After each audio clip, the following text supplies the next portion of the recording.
destructive or something. Yeah. Oh, we're on. What's up, guys? Monster Michael Todd, live from Dubai. I got Ryan Bowen here, and we're the Delusional Duo.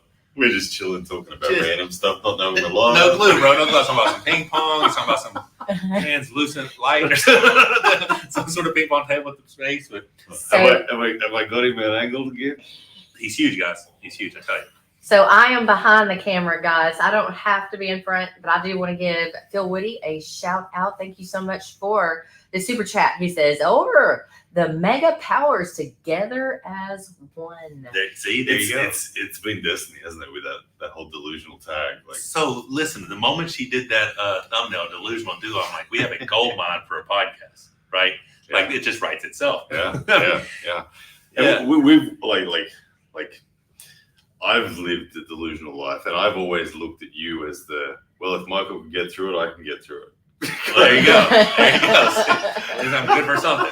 I appreciate that. Yeah, thanks, Phil Woody, for that. So the thing is, for me, this world that we live in now, that setting goals and aspirations for yourself somehow makes you delusional. Yeah. Every champion that I've ever seen in the history of ever must have at one time been called delusional, because that's how you achieve greatness. Yeah. Is you set goals. Yeah, I think we've just been called delusional by a lot because of the amplification of how public we've been with our goals. I haven't missed a goal yet. Like obviously there's still goals on the list, but the stuff I was called delusional 4 or 5 years ago, that's long achieved. Yeah, sort of thing. And like so you. Well, mine's big. I got to be Levant for me to not be delusional. So I still got a lot of work to do. Well, Levant will start coming back down eventually. You do realize how old I am, right? So 51 in 13 days. 13 days from today. So on that note, I was at East versus West, and I look over to the left, and I see Devin. I'm like, he's a couple years younger than me. I see Neil, he's 6 months younger. I see Ian. I'm like, holy shit, I'm the oldest guy on the card. And I look back behind me, and I'm the oldest guy on the whole banner. And then I come here, and I'm the oldest guy here. Where's Todd Hutchins? It's like, why am I the old guy? When did that start happening? Now, I've been doing this for 34 years, so that makes sense. But I never expected to be the old guy. When in your 34 years did you, when did you, or how long were you in the delusional phase in the sense of being like, I want to be the pro, I want to be the world champ, I want to, before before you got to the elite? Because I'm at the point where I'm still trying to prove that I'm elite.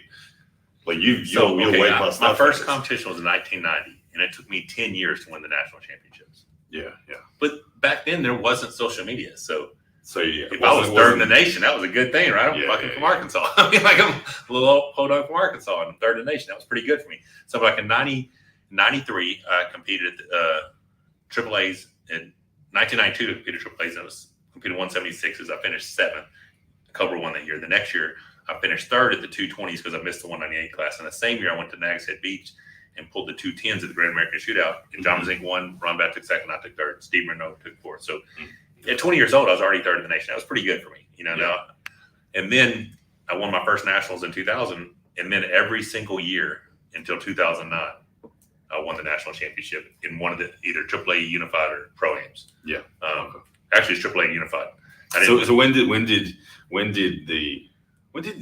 your I guess experience with the actual internet, and let's just call it the negative crowd, the hater crowd, whatever. When did that really kick in for you? Man, I'm guessing it had to be like after WAL or something, because I was winning everything. You know what I mean? Like, so you had majority fans. Yeah, I didn't lose a lot. Like, I mean, I had a couple years. Like, I lost to Truman 4-2. I lost to Simplinkov 4-2, and I lost to Dmitry Truman. I lost to Andrei Pushkar 4-2. Yeah. Those are arguably the 3 best super heavyweights in the world. It was 4-2. Like, that was when you were like right on the cusp of being. I was number 2 guy in the world for a long time. I mean, from like 2012 on, I'd never been less than like top 3 or 4 in the world overall. Yeah. Is it because of Devon's arrival and his popularity that people started picking a side, and you just happened to be the dude that was the enemy of Devon? I think so. That's what it was. I think Devon had all that popularity from being on there with Thor, and then being on there with Shaq and all that stuff. He became the people's champ. And then when I beat him at WL, caught so much hate, and then I just kind of like, oh, whatever. And then in 2019, even more hate came. Did your hate come because of your style of arm wrestling? Yeah. But the delusional came in 2021 when I told everybody I'm ready for Levant, whatever. and then I lost to Devon. My delusional story started with Chris Gobby from Canada. And it was somewhere. It was actually in an arm wrestling Engen forum that I was talking about arm wrestling technique at the time. Like I wasn't the strong guy yet, but I was talking about arm wrestling technique, and this dude, never heard of him before, Chris Gobby, comes in and starts saying you're a piece of shit arm wrestler, as if you know anything. It's not about technique, it's about strength. And Devon at the time had met me. He'd just come out to Australia, and he'd obviously pulled with me, and he'd obviously knew what Chris's level was. And he just randomly chimed in and said, I'd put $1,000 on Ryan beating Chris Gobby. And that was the moment that from then forward, Chris hated me so much. And I was like, how helpful is this? That his countryman, Devon, and a legend, has just said that. And so from then on, I had this war with Chris Gobby.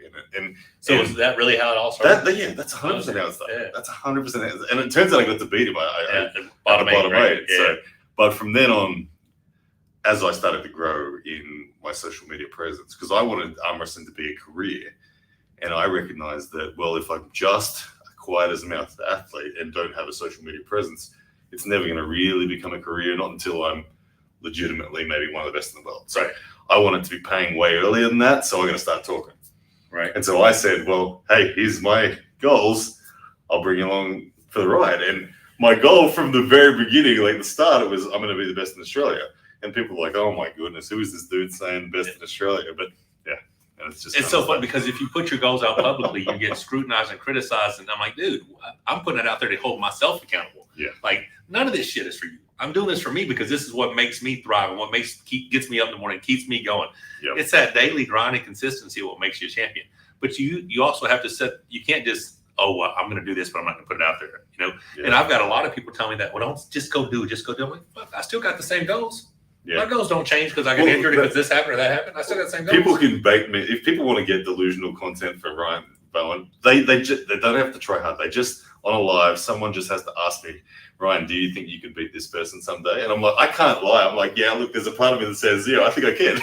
It's going to happen. Listen, that's it. I mean, I just can't help myself because I swim best in the deep end. I hate being in the shallow end and being fearful of going to the deep end. I think if that's the kind of personality that any athlete is, they're limiting themselves. I've always said, in like Australia's little data set of arm wrestling is such a good representation of this. You can predict the future ranks of Australian arm wrestling based on everyone's current goals. It doesn't matter what the order is at the moment. If the dude that's number 10 says, I want to be the greatest arm wrestler of all time, I'd bet in 5 years he's going to be past the dude who says, I want to be just the state champ. Even though that guy that's the state champ is currently above him. Right. It's going to happen. So if your genuine goal is a predictor of where you're going. I think that's accurate. That's accurate. What you got over there, babe? You look like you. No, you just have a bunch of folks on here. Aussie Arm Wrestler's giving you guys a shout out. He is on his way to the airport. There you go. Hope your daughter had a happy birthday. Yes. Jake. See you soon, brother. Yeah, and Hector Beltran, two great athletes reunited. He says, greetings from Mexico. It is a reunited in a sense that we met in what year was that WAL where? 2019. 2000. What was it? It's 2019. Was it really? Yeah. It was. I'm sure it was. It was when Devon pulled Dave Chafee, right? Yeah. 504. 504. 504. Yeah, because 505 was Jerry versus Todd Hutchins. Okay. I thought it was long ago. Gabriel Young says, I hope to become more delusional to become a champion someday. Very good. Hey, bro, it's a way to get there. I mean, just make your goals public and then do everything you can to reach them, regardless of the scrutiny, regardless of the hate. It's just one foot in front of the other. I mean, that's everything I've ever accomplished. Is just like all the cliches are true. It is more about discipline and consistency than anything else. Listen, if someone's like, oh, well, this guy, how could this guy be in 6 months? Well, 6 months of dedicated training can change anyone. Like you take a normal person who's not committed, not even commit for 6 months, he's beating that dude that was just beating him at the last event, right? Yeah. If that guy doesn't have the same discipline, that's what it comes down to. Now, what we're seeing more now, what I see more now, I've been doing this for 34 years. What I see more now in the last arrival of social media and the presence in COVID and all that stuff and things happening, there are more people treating this like a sport.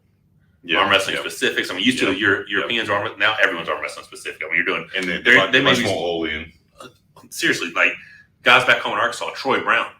The dude he won that Aries 64 at the 242 class. And this cat, I mean, We had Arkansas guys went to Louisiana State Championship, and I think they took 15 dudes. It was like a month ago, 4 weeks ago. I don't think Arkansas has ever taken 15 people to an out-of-state tournament in the history that I've been in this, right? So I mean, they're serious about it. And it's consistent, and it's not just a consistent practice. The ones who are practicing are great. The ones who are practicing and still putting in the time in the gym on the non-practice days are the ones you're seeing really succeed. The flow down is there. When I started arm wrestling in 2013, in the state that I live in, there were 3 arm wrestlers. Now there's 150. Holy crap! Yeah. So it's growing, but that's pretty impressive. Yeah. So on your trip to the U.S., you're going to come visit someday. Yes. I mean, I actually, you said like a week. I feel like I have a way bigger opportunity for travel for the remainder of this year in particular, and coming and training with you has been on my list for a long time. I've had opportunities to train with a lot of the American greats, and you John, Devon. I mean, John, Todd, Devon, Travis. I've spent a week with them. We've never even ripped up. Yeah, exactly. We've never ripped up. Yeah. So I think it could be a lot of fun. Really, I just think finding someone else who is disciplined and excited about training and stuff, because I enjoy competition's great, but I enjoy the training. I enjoy the process. You know what I mean? Yeah. Are you more excited about goals in the next 6 to 12 months or goals in the next 3 to 5 years? Like at your age and given how long you've been in the sport, how far away is the goal that actually that brings you alive most of all? It's 18 months. It's 18, 24 like months. For me, I'm 5-10 years is the goal for me that makes me go like, yeah, come on, keep going. I just know what I believe is possible, and I believe, I still think, the recent surgery, the stem cells and everything else, and just my ability to do the work. Now, obviously, if I can get through Lars, that potential shot at Didicam for the 115 title is a huge opportunity. Yeah. I mean, So that's when I said that I want to create the greatest comeback story in arm wrestling. If I, beat Lars and then I get to beat Didicam and be the 115 champ all within a year and a half after surgery, yeah, it's going to be pretty hard to top that one. That's going to be a pretty good comeback story. But the goal for me is a minimum after that, or even months after that, a minimum of 12 plus months of unrestricted caloric intake and 100% focusing on being the biggest, strongest, baddest version of me I could ever become, and go for that super heavyweight, right? That's the goal. And I don't know how healthy that would be, because I'd be 52, probably 51. I'll be at 52 for sure, because if I'm 51 in a couple weeks and it takes me another 6 months before I can even start that quest. I mean, I don't know how big I get. Show us how straight your arm goes now that you've had the surgery. No, arm doesn't straighten any further. It just comes back to here. It would come back for here for 15 years, and now it comes to here. Yeah. That's a big difference. But this strength isn't as strong as this yet. Like, it's going to take time. If this gets as strong as this, well, then everyone's in trouble. Oh, God. I remember when I first was arm wrestling, just experimenting with the biomechanics of it, of just tying I think I saw Dennis Saplenkov's training partner one time doing it, where they put like a rope around the wrist and around their body, so it made the back pressure immovable. And like just even adding 5 pounds of pressure there makes you so much more dominant. Right. It's like, oh wow. Especially if this is where you're strong. If it's up here. I can get here, if I can just close this angle to here, and if I can anywhere close to this is a lot of strength. Like for me, I know that my angle at my strongest lift is just past 90. That's where I'm strongest. Turn sideways and show us what you're talking about, Michael, where you were and where you... This is the past 15 years. This is now. So you get them, and this is it. So you're inside 90 degrees now. I mean, this was it. That's as far as comparatively. As an 11-year arm wrestler, you can get I can still touch my shoulder. Left I can almost stretch my back. I can't touch my left either. My left goes way back, but my right is shorter, but not. But see, that's the range of motion straightness, so it's not any better.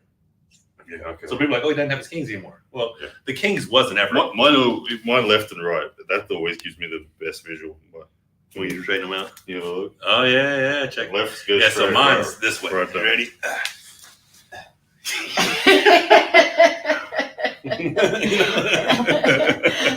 Okay, here's a question. Aussie arm wrestler.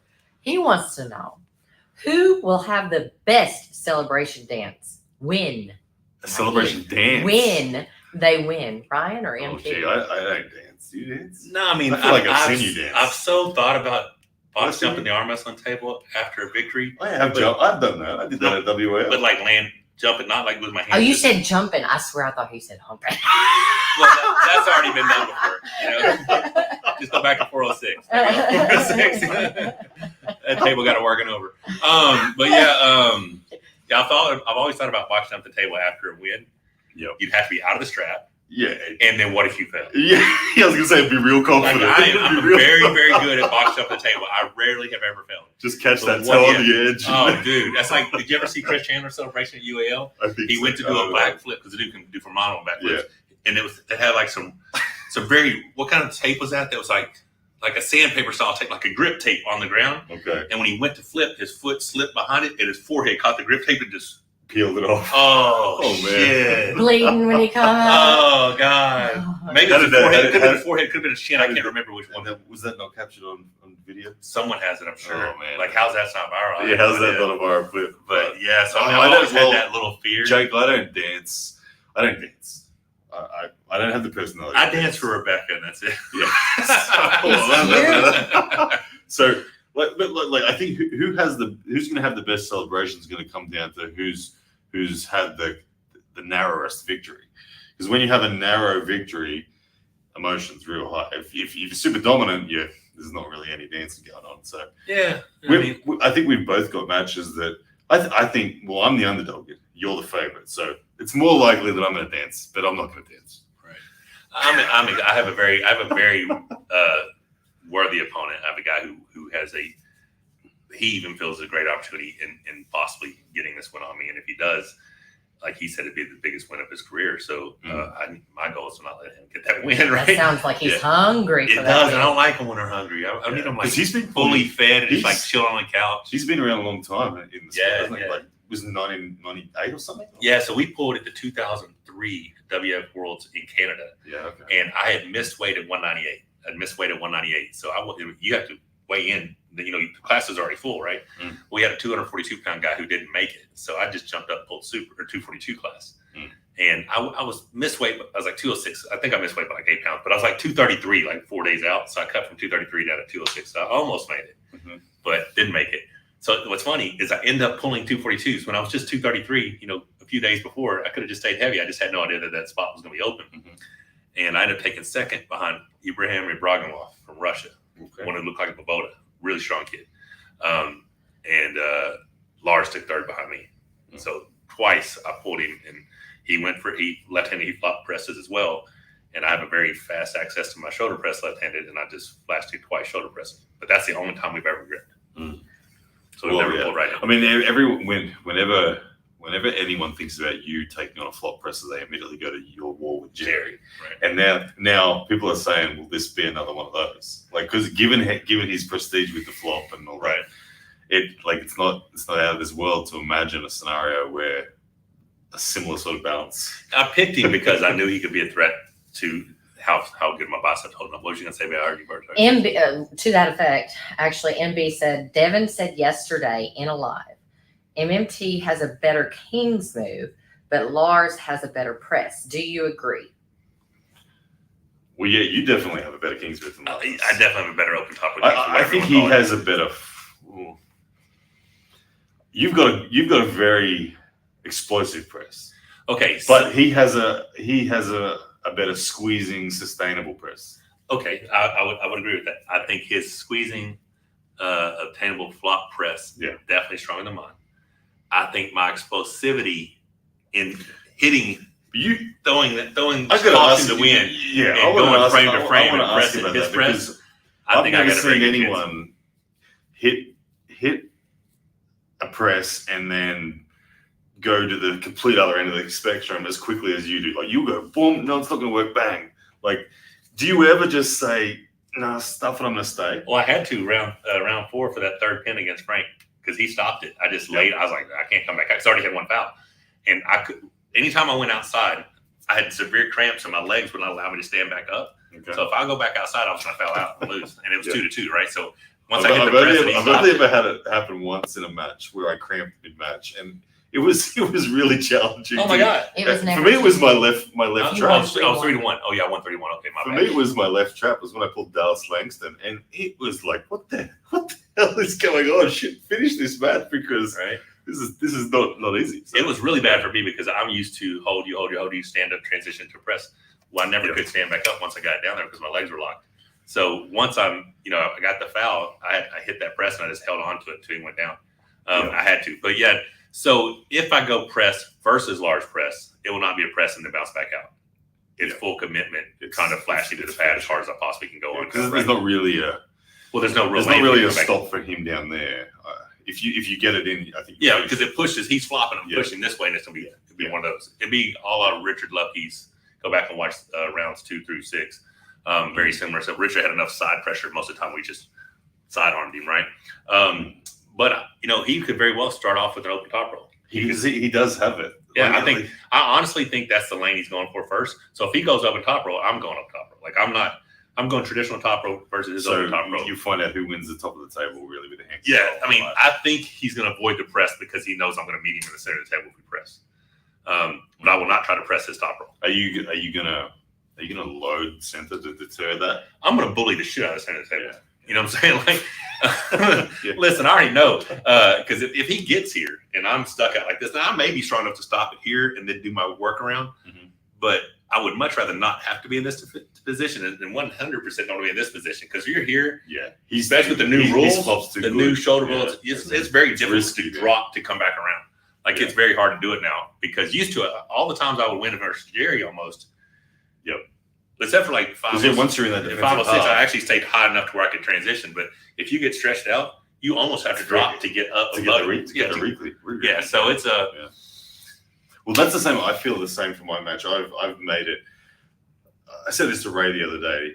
I said I don't want to go into a King's move. I said I don't want to. I said, look, an open on top roll. Yeah, I'll go a little past 90 degrees, but I do not want to get anywhere near 180. No, if you get stretched, there's no side pressure anymore. Yeah, you're gonna get fouled out on a regrip, whatever it is. But I said I would go there if it was required to accumulate fatigue in my opponent's hand. Oh, of course you will. But the goal is to maintain. And that lift you're doing may be enough. Strengthen that how you go through when you're prepping your mind for a match. You go through everything from, all right, I don't know, like you got the part of you says, I'm prepared, I'm confident, I'm happy, but there may be a scenario where my opponent's just too good. You're gonna have to be prepared to shake his hand if that's the case. That's one end of the spectrum. The other end of the spectrum, there's a part of your brain that's going, I might just flash pin him. Like, I might just be too strong. And then you got to try to like. That's the part that gets you in trouble. That's the shit that gets me in trouble all the time. I'm way too strong. Don't fucking do that. But that's the experience that you go through. And you have to make sense of all these different feelings and emotions that you go through. Because that lift has made me say, if he grips me in a way that connection's there before we're even in a strap, he might just be in a lot of trouble. If he grips me in the wrong spot, and I know where that spot is, he doesn't know where that spot is yet. We've never touched hands, so he might just walk straight into the trap. If he's on that button, I'm going for it. Well, you kind of have to. Right? That's the thing. Is if I feel real comfortable in the setup, I'm just going. And especially the biggest thing is, most likely my matches end up in the straps. You know what I mean? So if you're outside the strap, you can hit with pretty much complete disregard for worrying about you getting pinned or something, right? Because worst case, you slip out, right? Yeah. Well, but for me on schoolboy, he's tall enough, long enough that he might can grab I think he could grab me out of straps if he wanted to. Yeah. He could, and he might, because I think he's lost confidence in his top roll, and so I think if I look back at his match against Herman Stevens, he won 3-1, but the round he lost was an outside of straps when he tried the top roll and Herman took height and Schoolboy lost his wrist. Right. I think that's in the back of his mind. He knows I've got a good wrist. He lost height against Leonidas. There's a big part of me that thinks he might settle his nerves by saying, I'm just putting it in the hook outside straps. Because he's long enough that I don't think I could necessarily stop him if he does that. But that's walking into, all right, you're holding on, are you? Cool, I get to just put the power down. Keep peeling on that shit, you know? Yeah. All right, what you got? Well, arm wrestling enjoyer, I've got 2 questions here. Says, I want to know what you guys think about Leonidas Arcona. Were you shocked that he beat Schoolboy? I thought Schoolboy was the favorite, but I wasn't necessarily shocked when I saw Leonidas do what he did, because I was impressed when Leonidas beat Larry. Yeah, well, Schoolboy was the overwhelming favorite. In respect to the polls, I was doing live commentary at the time on YouTube. Now I put a poll out for every match before that would start, and I had 5,000 people in there or something, and Schoolboy was an 87% favorite according to the poll. Oh shit! So he was a real big favorite, but that's probably because we all overlooked Leonidas's actual ability. We haven't seen him beat anyone other than Larry in a formal match. But beating Larry right-handed after Larry had been whooping a lot of people's ass in North America. Yeah, Larry's no bum on the table. No. I mean, especially since he came back to the States and got to start getting all that table time with a bunch of different people. So Leonidas, for me, he's one like often you see arm wrestlers that come from a different strength background and haven't developed through arm wrestling. They're often cursed by that strength. But Leonidas is one of those guys that seems to still be able to actually identify correct lanes and feel pretty good movements. Like, he's not clunky. Like, you know how you see some big bench pressers. And he's such a large dude. Like, he's so muscled. Yeah. And he still looks like he looked good. He did all the right stuff against Schoolboy. He looked good. I went back and watched the match like a couple weeks ago. I was very impressed with him. Yeah. But what I'm super impressed with is that damn 165 pronation Devon lifted. He lifted about a foot off the ground. I'm like, holy shit. Yeah. I think the dude's bicep brachialis is mega. Yeah. And obviously his wrist is good too. Obviously his wrist solid, is good too, right? But it did surprise me that Schoolboy lost height round 1. I thought, oh, okay, I didn't expect that. Was that round 1? Round 1 was Schoolboy won the round, but it was through like multiple surges, side pressure with no wrist. Oh, his wrist went. Yeah, so I thought he still had. I didn't know it went back that. So what was the second part of the question? Well, the other part was, and I can't find who asked it, but they were asking, so regarding yourself and Schoolboy, regarding yourself, Ryan, who do you think has progressed most since their matches with Khalid? Oh, well, he disappointed me that night against Khalid. I thought he should have won, and he looked nervous and he executed poorly. Look, I've been asked the question more than any other question. How would you go against Schoolboy? Given his personality is so big on the internet, and everyone that's followed me has always asked the question. So I've always respected Schoolboy's commitment to the sport. And I've always said, I think it'd be a great match. He's the bigger dude. We're both as invested. We love the sport as much as each other. We're both full time in it. So I think it'd be remiss of me if I didn't acknowledge that he's likely has progressed just as much as I have in terms of time, discipline, all that sort of stuff. It just then comes back down to the little things. It's just like, well, if we've progressed the same, just who's better? I think the same result would have happened back then as will happen this weekend.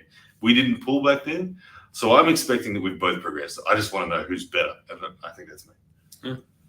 Is that delusional? Ingen's Forehead Taco wants to know, what is your opinion? This is something that someone else asked as well, Michael, regarding Ryan's training partner, Riekard. And Ingen's Forehead Taco, I think, is asking you, how good is he really? I asked him this question earlier. Can he compete with a top 20 at 115 kilo? Well, he's not 115, but he can make 115. He can make 115. Yeah, okay. You said 120 something right now. Yeah, the heaviest I've seen him is 122, but the lightest I've seen him is 117. So he can make it. You answer your bit first, and then I'll. Well, I mean, I have never gripped a kid, but watching him, I think he's right there with Lachlan for sure. And Lachlan's in the top 10 at 115. So him pulling in a top 20 115 seems realistic to me. You know what I'm saying? I don't think that's a stretch at all. He has been such a blessing to Lachlan and my training situation. For the last few years, Lachlan and I have just had each other really at that power level within our club, and I mean, you know what it's like with you and Corey. I'm sure you have the same shape. It's hard to make it feel different. Right. As soon as Riekard has dropped in, everything feels different now because the fatigue triangle happens, and it's just like, oh, this is beautiful. And all of a sudden, shapes are different again. So look, Riekard's amazing. I will say of Riekard that yes, he is capable right now of being in the top 20 in the world at 115. I think that, and I say that, and it blows my mind when I say that, because no one in their first 2 years should really be able to do that. But Riekard is someone that in his first ever arm wrestle, he pulled Terence Opperman, who is one of the all-timers in respect to South African arm wrestling, and still to this day a true elite of the sport, and he had a war with him. Just try to comprehend that. First grip up against anyone, and you can have a war with Terence Opperman. That's crazy. He was 19 when he did that. He's now just turned 21. He just blew through the AWE tournament we had, which had the best in the region, with the exception of Lachlan Adair. He blew through Matej Rangi, Brett Coots, myself, like everybody. He just crushed everyone. He pulled them for an hour on the after pool table. No one pinned him. Lachlan Adair then turned up. Lachlan didn't pin him. It was like, what the is going on with this? Right. This That kid? was the shit that got me. I was like, damn, didn't he just pull this whole tournament? Now he's pulling a lot. I was like, damn, that's impressive shit. Like the truth is, if I've asked Riekard, if you and I were to have a match, Riekard, is there any part of you that fears the match, that thinks you might lose? And he said, yes, there's still a big part of me. And he said, but it's not. He says it very humbly. He's the nicest dude, but he'll say the most brutal things to you. He says it's not because of your strength. It's not because of or lack of my power. He knows he is stronger than me. He's like, it's I'm like stronger. Everywhere you measure, he is stronger. Like you know that you're doing this. Oh, the cupping thing. He doing like 115 kilos on that. He's done 115. 115 kilos. And it's like, holy shit. That's what I mean. That's what I mean. That's real. That's what I mean. Yeah, that's stupid. It's like everywhere he is stronger than me. So he says, yeah, I'd be nervous, but when did he jump to 115? I thought y'all did like a 92 we put or a video. something. We put a video where we went up to 100 and he repped 100 and all that sort of stuff. Yeah, trust me. Holy shit. The dude's That's insane. Is his hand really big too? His hand's big, his arm's long. Hands, how much bigger? It'll be probably a centimeter. Michael Rollins says the delusions are rolling out of Ryan. Oh, and here's the thing, the delusions regard. Like, I'm someone. Lachlan Adair once gave me a really nice compliment. He said to me, "You bring out the best in people. You make people believe in themselves." I know. I the same delusional approach I have for myself when I am a training partner with someone. I see it in them too. I'm like, you can be way better than you even saying. So I've had a habit of bringing out the best in people. So would we be good or bad for each other? Oh, you be amazing. Oh, you be amazing. Oh, you be amazing. We might be the ultimate delusions. But I've had a lot of people. I've spoken highly of many arm wrestlers that didn't follow through. Right. And with what their, I guess, potential was, their life gets in the way, whatever. And I've had people say to me, Ryan's always talking people up, and they take it with a grain of salt. I had all the people that were at that AWE tournament, right, that had never met Riekard, were all like, they knew Riekard was in the draw, and they were like, it's Riekard, he's not gonna win. It's the new dude. Yeah. They all came, they all got their ass kicked, but they all said to me afterwards, they all went, all right, we believe you now, right? Like, what the hell was that? Like, I thought you were lying. You're not lying. Like, Matej Rangi hit the Morris, big dude, elite bench presser. He bench presses 275. He's been arm wrestling for 12 years. Strong human. Riekard just, Yeah. Yeah.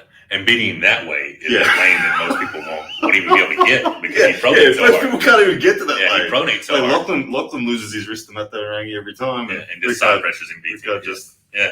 But it must be that 115 kg wrist cupping. You know what I'm Yeah, saying? well, because he's got back pressure too. So you feel all this back pressure, and then his ability to do that, you're just like, oh, what do you do to that? And he's tall too, so he reaches way past. And He says like 6'4.5" or something. 6'4.5". 21 years old, 6'4.5", 264.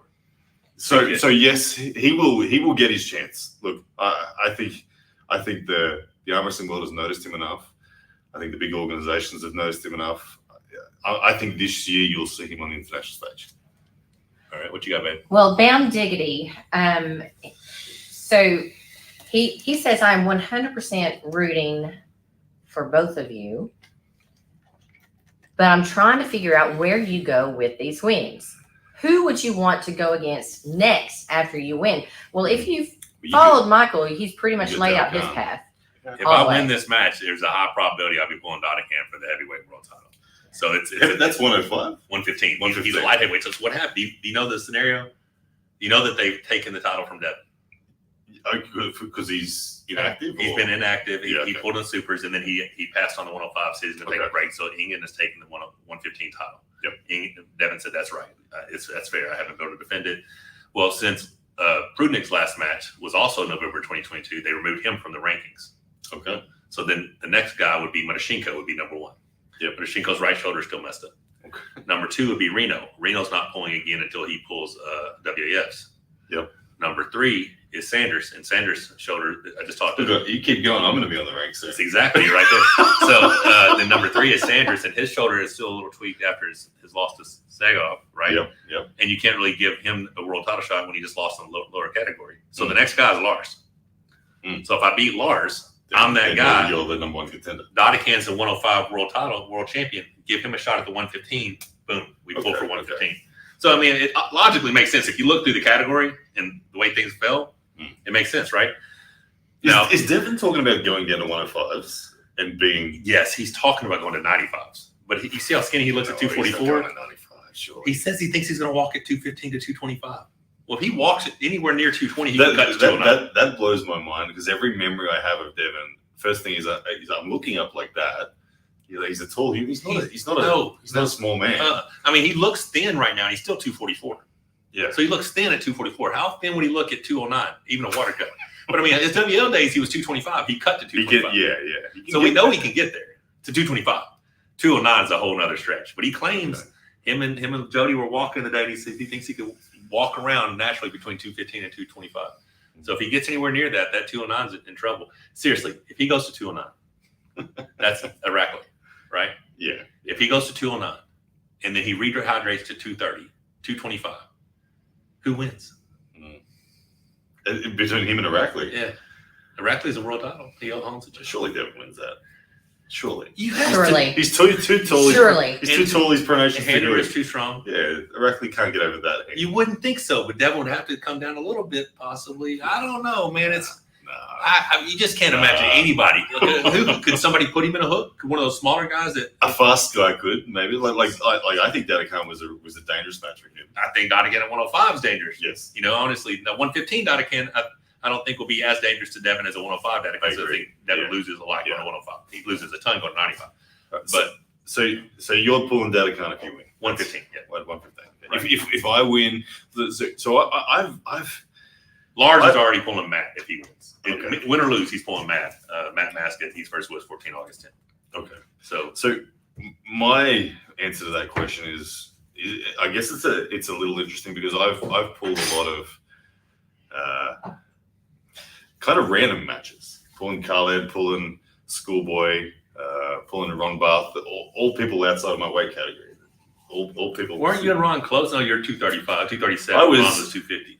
Ron water cut down to 110, and I stuffed my face, had clothes on, shoes on, phone and wallet, and was 108. Okay. So there was about a 8 kilo difference between us. But 105 is where I want to formally start to climb a ladder. Like I've been to make your presence known at 105. Yeah, I've been pulling I'll pull any match. Like I can't say no. If I'm offered a match against someone that's above me, I will say yes. I will say yes no matter who they are. Krause 105. Oh, I'd love that.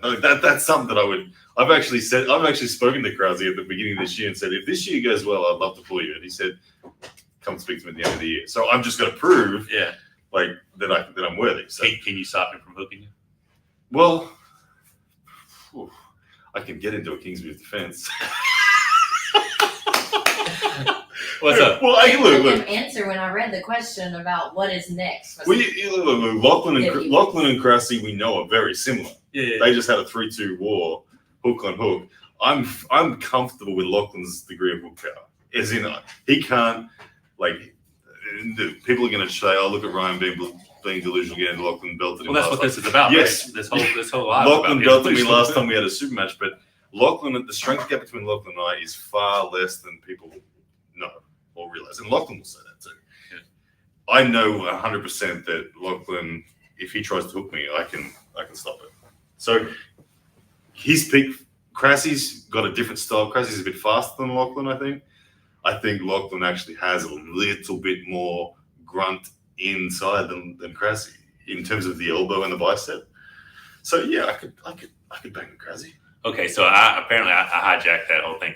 Who do you pull next? Who do I pull next though? Yeah, so I just a good option. Look. I don't think that depending on how the wing, if I dominate on Saturday, then maybe someone who is already in the top 10 of 105. If I don't dominate, but I just get through, then there's a few guys in that sort of 10 through 15, people like Nixari Chikadze from Georgia or something like that. He pulled on the last East First West card. Someone like that. Just I don't get it. Just put me on that ladder and let me start climbing, and I'll So will we see you back at East First West again? I would love to. Look, East First West. People mention. I don't. The Rob Vigent match is something that has been like on again, off again, on again, off again a million times. I know he's desperate to get a match at the East First West in August in USA. But don't they count you as a West puller now? Well, geographically, Australia is almost as east as you can get. But culturally, we kind of align to the West. So I don't know which uniform. That's so funny. Okay, so yeah, what happened to the RBJ podcast? Oh, so look, all I know is that RBJ and I have been doing a podcast for about a month and a half. I think we're. I didn't know it had stopped. I just. Well, I didn't know. I didn't know it had stopped until I got here either. And everyone was like, "Did you see the RBJ videos?" And truth be told, I haven't watched them. I've been told don't watch it. It's a train wreck. Okay. But I have read the comments, and I don't know. So the story was, we had a weekly thing. Obviously, I'm traveling to King of the Table to Dubai, and that was presumed knowledge. My error was not talking to Rob enough prior to that. What would have normally been our time where we go live to say, "Hey, I'm not on this weekend." Oh, okay. So he just messaged me 2 minutes to the time we were about to go live, saying, "Hey, we're good to go." And I said, "Oh, dude, sorry, I'm traveling to Dubai. Like it's King of the Table. I'm on the way to the airport. Like I'm not. Yeah. We can't do it. We'll do it whatever next week, whatever." And that was the end of our communication. He obviously was very upset by that, and I think. Rightly so. And then he put out 2 massive videos. I think he was rather intoxicated, from what I'm gathering. I didn't watch the videos because I don't need to be distracted at the moment, and I don't want to be involved in drama, but. Yeah, it would seem that he has retired from YouTube, retired from that podcast, and yeah. I like Rob, man. RBJ's hilarious. But I still need to pull him at some stage. Dude, he is probably one of the most genetically gifted arm wrestling freaks that we've ever seen. It's just he does it. If he had either one of our commitments with his genetic ability, I think his potential could be limitless. I just don't think he prioritizes it as much as.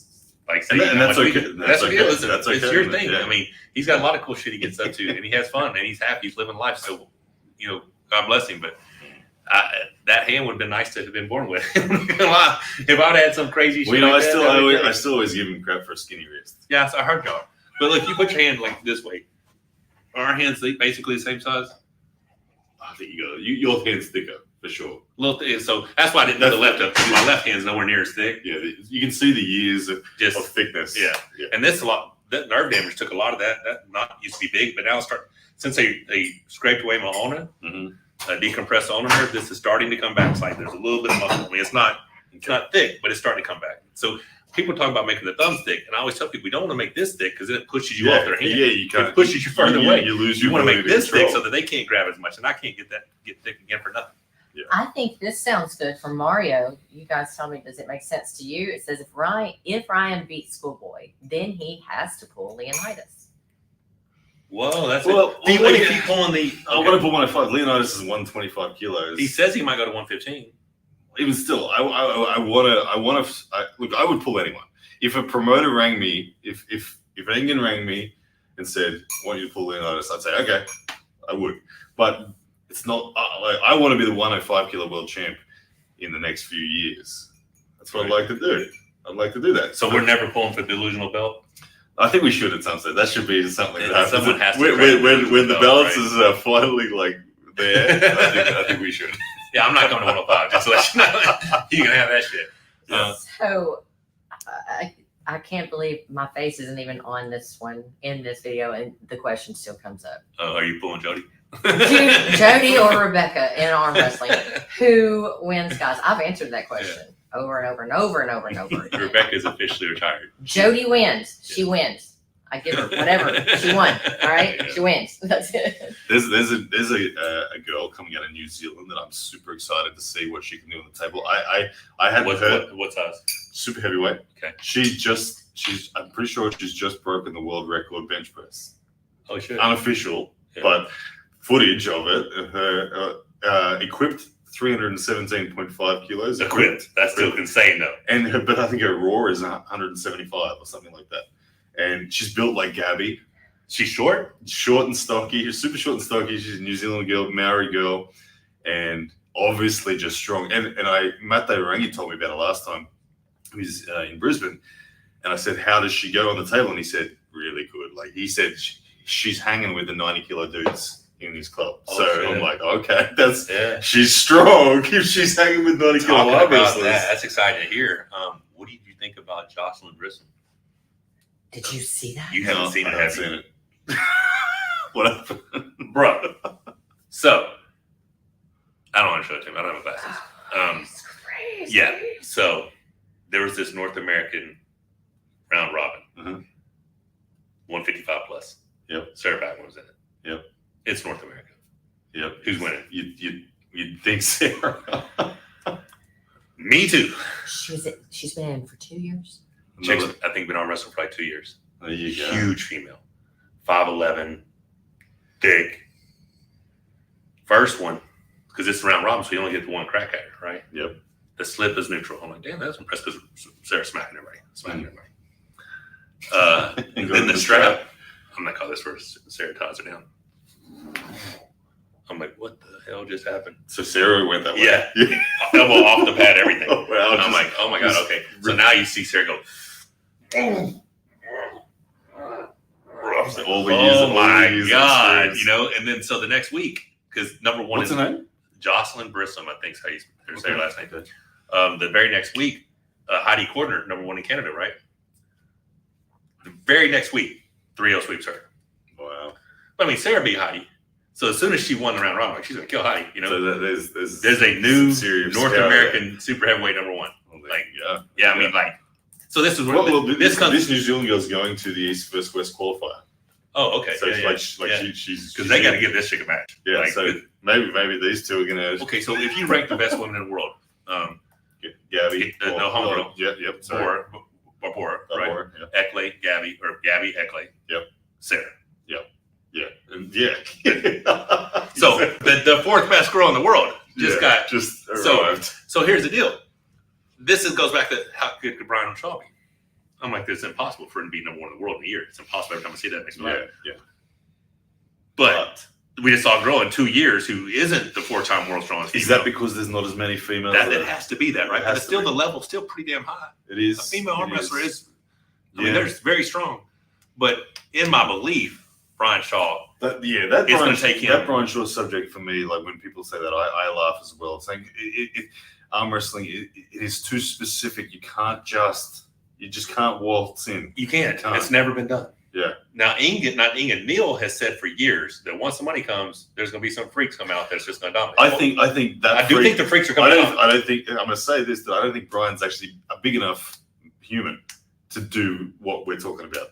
Like for You think someone, it's a for someone, 7'2"? for some, yeah, it's got to be like it's got to be an Andre the Giant style. So Rebecca You know. said, "Isn't that too big of a person for the side of the table?" Traditionally, yes, but there is also a point where it's just like it doesn't matter anymore. Like you just can't access any lane. If you're 7'5" and 600 pounds lean, like what's Levine going to do? So those people exist somewhere on the planet, right? Like we don't know them, but they're somewhere out there. Like the dude in Australia. What's his name? Tom Haviland. Have you seen Tom Haviland? He's like 6'5", 400 pounds. He's 6'9". 6'9". He's 6'9" and 400 pounds lean. Oh, doing crazy shit. Doing crazy like farmhand work. Like his hands are strong. He lives an hour and a half away from me. And I'm like, why have you not went and tried that? Dude, I've spoken to him. And, have you really? Yeah, and he just doesn't want to get on the table. And I'm just like, I don't think there's anything I could do to him. And him totally untrained at 6'9", 400 pounds lean with the strength that he has on fundamentals. That sort of human is the sort of human that maybe in a year could come along and take on Levine. But so you think there's a person on the planet that within a year can take on Levine? Only if they're excessively off the scale of all humans. You know what I mean? Like but if I think Shaw's not big enough. I think if they're under 7 foot, that's not big enough. You'll need 7 foot. I think 7 foot. I think a 7 foot God. athlete that's never arm wrestled would still take 4 or 5 years to catch Levine. I think Brian Shaw is 2 to 3 years away. 3 years away from being top 5 in North America. That's with us assuming that he moves well. Yes, because if he doesn't move well on the table, and he doesn't get injured. Spacey says, "We're reaching peak delusion here." A 19-foot tall, 2,400 pound guy. We gotta resurrect the Nephilim or something. I just want to know how many of these 7-footers have you got in your pocket? Well, the Brisbane 8. So what was that Brisbane 8? Was there? I thought you said people gifted like Khaled. The Brisbane 8 came about when Khaled came on the scene. Everybody when Khaled came on the scene said he's the most genetically gifted arm wrestler the world's ever seen. And I said there's 8 dudes in Brisbane with better genetic potential, and that was where that came from. And that was because a lot of Polynesian people live in Brisbane. And they're massive, and they're giants. They are like Marcus Atirai in my club. He's the biggest guy in my club, active arm wrestler. He's 170 kilos, 6'5". Joints, seems like a super nice guy. Yeah, joints are huge. And I asked him. I said, "Are you the biggest in your family?" And he'll laugh and like, "No, I'm not." And he's like, I said, "We talk about this Brisbane 8 concept," and he said, "I could get you 8 guys here this afternoon heavier than me from my friends network." Like there are big dudes out there. Yeah. Is the point? And it is such a specific strength sport, right? Yeah. But I guess you're right. If there's someone who's there is a point. If you have a hand that can't be open and up pressure they can't be matched, you can never lose because no one can ever turn your hook and no one can ever open your hand. So if you had enough of this. Yeah. What is someone? What is someone? What is someone normal size going to do to a 7'5" guy who has that? It seems like nothing. Yeah. Unless they don't fit under the table, unless they can't. And I'm so used to be on the table. There's no room down there. You can't get in there.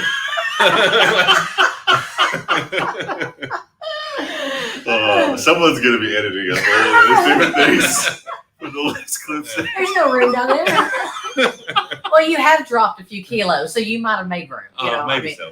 Okay. So thank you, Benji Mac, for dropping that pay-per-view link, guys. Give everybody. Yeah. You need to be sure that you go and get your pay-per-view. Something Core Sports. Coresports.world. Yes. app.coresports.tv. I think is where you can sign up. Okay. Yeah. But this weekend. I just copy and paste that shit on everything I post for the last 30 days. You know what I'm saying? I mean, it is going to be a good weekend this weekend. There are some pretty outstanding matches. Look. 2 of them you're looking at right here, obviously. Outstanding.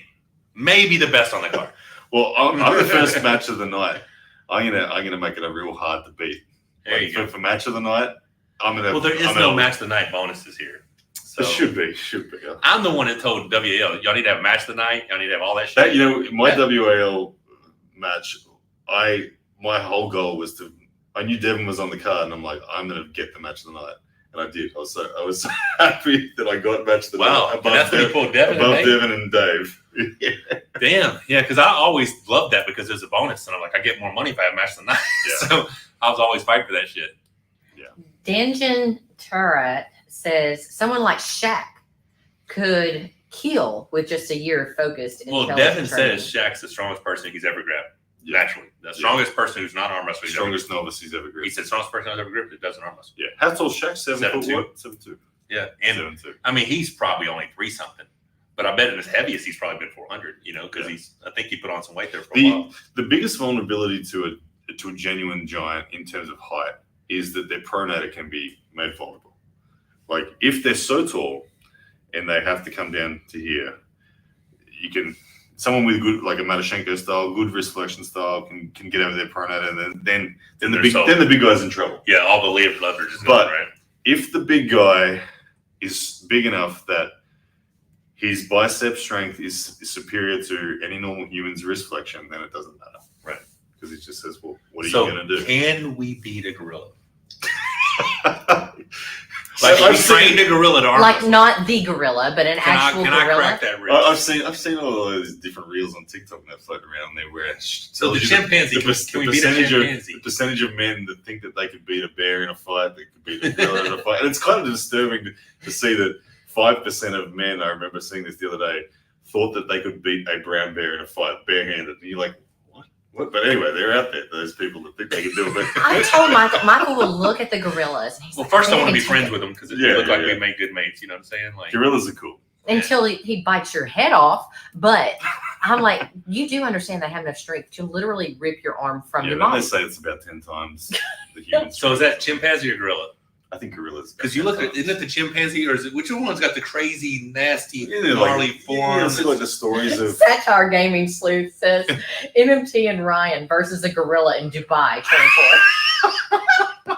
I mean, we could make that We happen. could probably. I think we could take it down actually with the technique amplification we have. I mean, I'm cracking that wrist. Do you- Folding this shit up. Like I'm putting origami on me. I'm folding all kinds of ways. Yeah, like if you rose up against the gorilla, like he's not expecting Lars to happen. He's actually figuring it out. You know what I mean? Like he's not going to respond well to Rise. He's just going to want to grip you low and dad move you. Oh, And I think you could hit that move. Bust I busted Kings on him. Yeah, and He's then, wearing out for sure. Like he doesn't have that kind of endurance. I actually think that I think you could beat a gorilla. Good tight strap. Boom. All right, just so you guys know, I put up a poll. Should there be a delusional belt match at the Monster Factory? 84% of people said yes. There you go. Do it. Okay. Oh, It is the future. There That's we good go. stuff. There you go. I mean, how good would that belt look, though? You know, we'd have to make it special. Well, I don't know. Would it be a belt? We'd have to find what would it be? What item represents delusion best? Maybe have to be like a big. Is that another poll? A big, You know? a big cup or something that you can drink the haters' tears out of or something. Oh, okay. There you go. I like the belt just because I need to add another belt. I'm just saying, you come to the Monster Factory, I'm Get keeping belt? that belt, baby. I'm keeping that Oh, belt. this is funny. They see the grid. Oh, guys, I'm sorry. I have an app. Hang on a second. Where I'm, Oh, the live's got the grid on it? yeah, apparently. Oh, There we yeah, go. Oh, yeah. Got rid of it. Oh, well, okay. Just Well, got rid that of it. would have helped when we were measuring our straight arms and that. Yeah, right? I mean, That's they're what there that a was reason. for, y'all. They're there for a reason. Yeah. All There right, we so go. what else we got? Thank you. Okay, real quick. Real quick. Is there any scenario in which you relocate from Australia? Not For until arm wrestling not until training. my children are they're adults. He's got babies. I got a special needs daughter, so Yeah. it's And how old is she? she's 14, but she'll need care for a long time. So Oh, someone was just saying a little ways ago, they love seeing how your daughter supports your arm it's wrestling. so yeah. cool. She's essentially non-verbal. She's only got maybe 10 words, but she's getting old enough now that she's starting to put sentences together. And she comes out and watches me do that lift. And there's one video going viral at the moment on Instagram where she, midway through the lift, as I'm struggling, she says, "Come on, Dad." Oh, And then I get the lift. Oh, there you go. It does, That would do yeah. it, wouldn't it? That would do it. Yeah. So it's good fun. Jeremy Parker, that's a funny question. I think you should know the answer because he says the question is who pulls for that belt? The Delusional Duo. Oh, Yeah, yeah, man. like- It's between us, right? Yeah. So he has to pull for it, right? Yeah. Could it say delusional world number one something? Because it has to have some meaning. World number one delusion. No, I don't know. It's got to be something cool. World's number one in delusions. I don't know. Just should Good say thing. overall world number one, and then you can add delusion in your mind. Yeah, I have a few things that, like you know what I'm saying? I would love to be. I'd love to be world number one someday, like overall world number Who one. doesn't, right? But like for me, the ladder to get there is like it might be one rung down might be the delusional world champ. Another rung down might be the redhead world champ. I already know that. Everyone said you want to be the strongest ginger. Everyone tells me Jerry's a ginger and the Todd Hutchins is a ginger, which they technically were when they were young, but they're not anymore. No. So if they're off the list, I think I already am number one ginger. So our favorite referee, Luke Pulcher, says a statue of Ryan represents the delusion's best. So, in Australia we have rugby league. There's a statue called the Norm Provan statue. It's a famous image from a grand final that happened back in the 80s or something, where two guys are covered in mud and they're embracing at the end of the grand final. They're from opposite teams, and that moment has been immortalized. So I feel like we have to get some sort of moment between you and I, and immortalize that image, turn that to a bronze statue, and that becomes the delusional. That's actually not bad. That was deep. That was he very went a long deep. way. I was just like, we're gonna make a belt. Going back to the gorilla, if they're 10 times the human strength, man. Yeah. How many, that's the average man. I'm already 3 times stronger than the I average think it's man. strong, man. Okay, All right. How many elite arm wrestlers in a row could a gorilla beat before he got too fatigued? I think technique does amplify strength a lot. And I think that the average gorilla sucks at arm wrestling. So, they just don't have any experience. We know this. But let's just say if the gorilla had as much knowledge as a week 2 novice, guy's been training for 2 weeks, then I think we're in trouble. So you think the non-trained gorilla, we're cracking that wrist, nice trap, right? If the gorilla's just been taught to cup his wrists and drag, we're fucked. Almost spit out my tea over here. If he knows cup drag, we're done. Like, what are we gonna do then? We're in trouble. I'm still thinking of my tight strap. I can crack that wrist. I'm just saying. Cover his thumb a whole heap at the start. If y'all want to know who wins the delusion game, my husband thinks with a tight strap to a gorilla, cracking that shit. You can crack that wrist. Especially if it's on fucking what's Devon's table? Oh, the freedom. Oh, yeah. The freedom table. The shit out of that dude. Yeah, that's, you know what I'm saying? Yeah, he might need to have 2 months of practice rather than 2 weeks. So, is there a way to get a gorilla to just like bar off this part of him to stick his arm through it? There is somebody right now that we in can a figure zoo that out. asking the zoo manager, Can we hey, how fast can we get a gorilla to Dubai? Yeah, let's try this out. I mean, if his arm had to stay here, we could use everything, and this way he couldn't bite us or kill us. This is like, so he's kind of in a cage or something. Yeah, but his arm's out the cage. Can we crack him in? She scared me to bite my head off thing. Imagine a gorilla in a cage with his arm out at the king of the table. You think he still rips our shit off? Well, isn't there footage of like back in the 90s or something, a person getting their arm ripped off? Oh, didn't he reach through at the zoo or something? Yeah, someone reached through and the gorilla just went, "Oh, thanks," and just ripped the whole arm off. But that's not an arm wrestler's arm. That's a normal person's It's true, but don't reach into the cage. Did they have a Kingsman? I guess you have not seen the movie Congo. With what gorillas that get this virus and they're literally rolling people's heads out of a cave. Yeah, that's not good. Yes. Well, maybe not good. But can Levon beat a gorilla? Someone said Levon is a gorilla. That's the only explanation. Levon definitely beats a gorilla. But like how much coaching does the gorilla need to beat Levon? Like where's the line? Oh, you really messed me up when you said he just ripped someone's arm through the cage. Yeah. I mean, like I'm not liking Levon's chances now. But it wasn't a dude. Like it was a dude with a skinny wrist enough where the gorilla could wrap the wrist. Okay, so that's the difference. You can't. The gorilla's not wrapping Levon's wrist. No, too thick. Yeah. With a tight strap. What would gorillas be? Hookers, top rollers, presses. What do you reckon? Yeah. That'd surely just be. Have to be a hooker, right? That'd be just drag. Like just come here. Yeah. It probably wouldn't even be this. It'd probably just be just something like this. all rotator cuff. That right there. Yeah. So how do we get that strength? Wouldn't it be nice? Is there like some gorilla DNA or something we can? My son always asks me. He's 10 years old. And he always asks me, "What superpower would you have, Dad?" And I always say, "Strength, Bradley. It hasn't changed. I want super strength, right?" He's like, "Don't you want something cooler than super strength, like teleporting or anything?" I'm like, "No, just give me the strength. That'll do." Strength's pretty good. Like if it's super strength, yeah, like you can pretty much do anything you want. Exactly. I mean, pretty much do what you want. Super strength. Satire Gaming Sleuth says, "Eat more bananas for that strength." I could do it. I definitely have a lack of bananas in my diet. I am starving, by the way, and extremely thirsty. I had a big meal just before this, so Someone was asking what you weigh right now. So I got here. I left the house at 253.4. My weight is 253.6. That's what I have to make. Canada, thank you. Low carbs today. So I ate carbs and whatever they gave me on the plane both Tuesday and Wednesday. Now Wednesday ends up kind of being a wash. So I had the little hot pocket looking thing, little breakfast sandwich and some yogurt. Then I had the meal, and then last night on the last flight, something really small.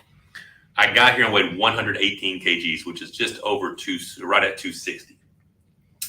Got up this morning, 116 and change, I think. 116 something, so I was still like 3 or 4 pounds over.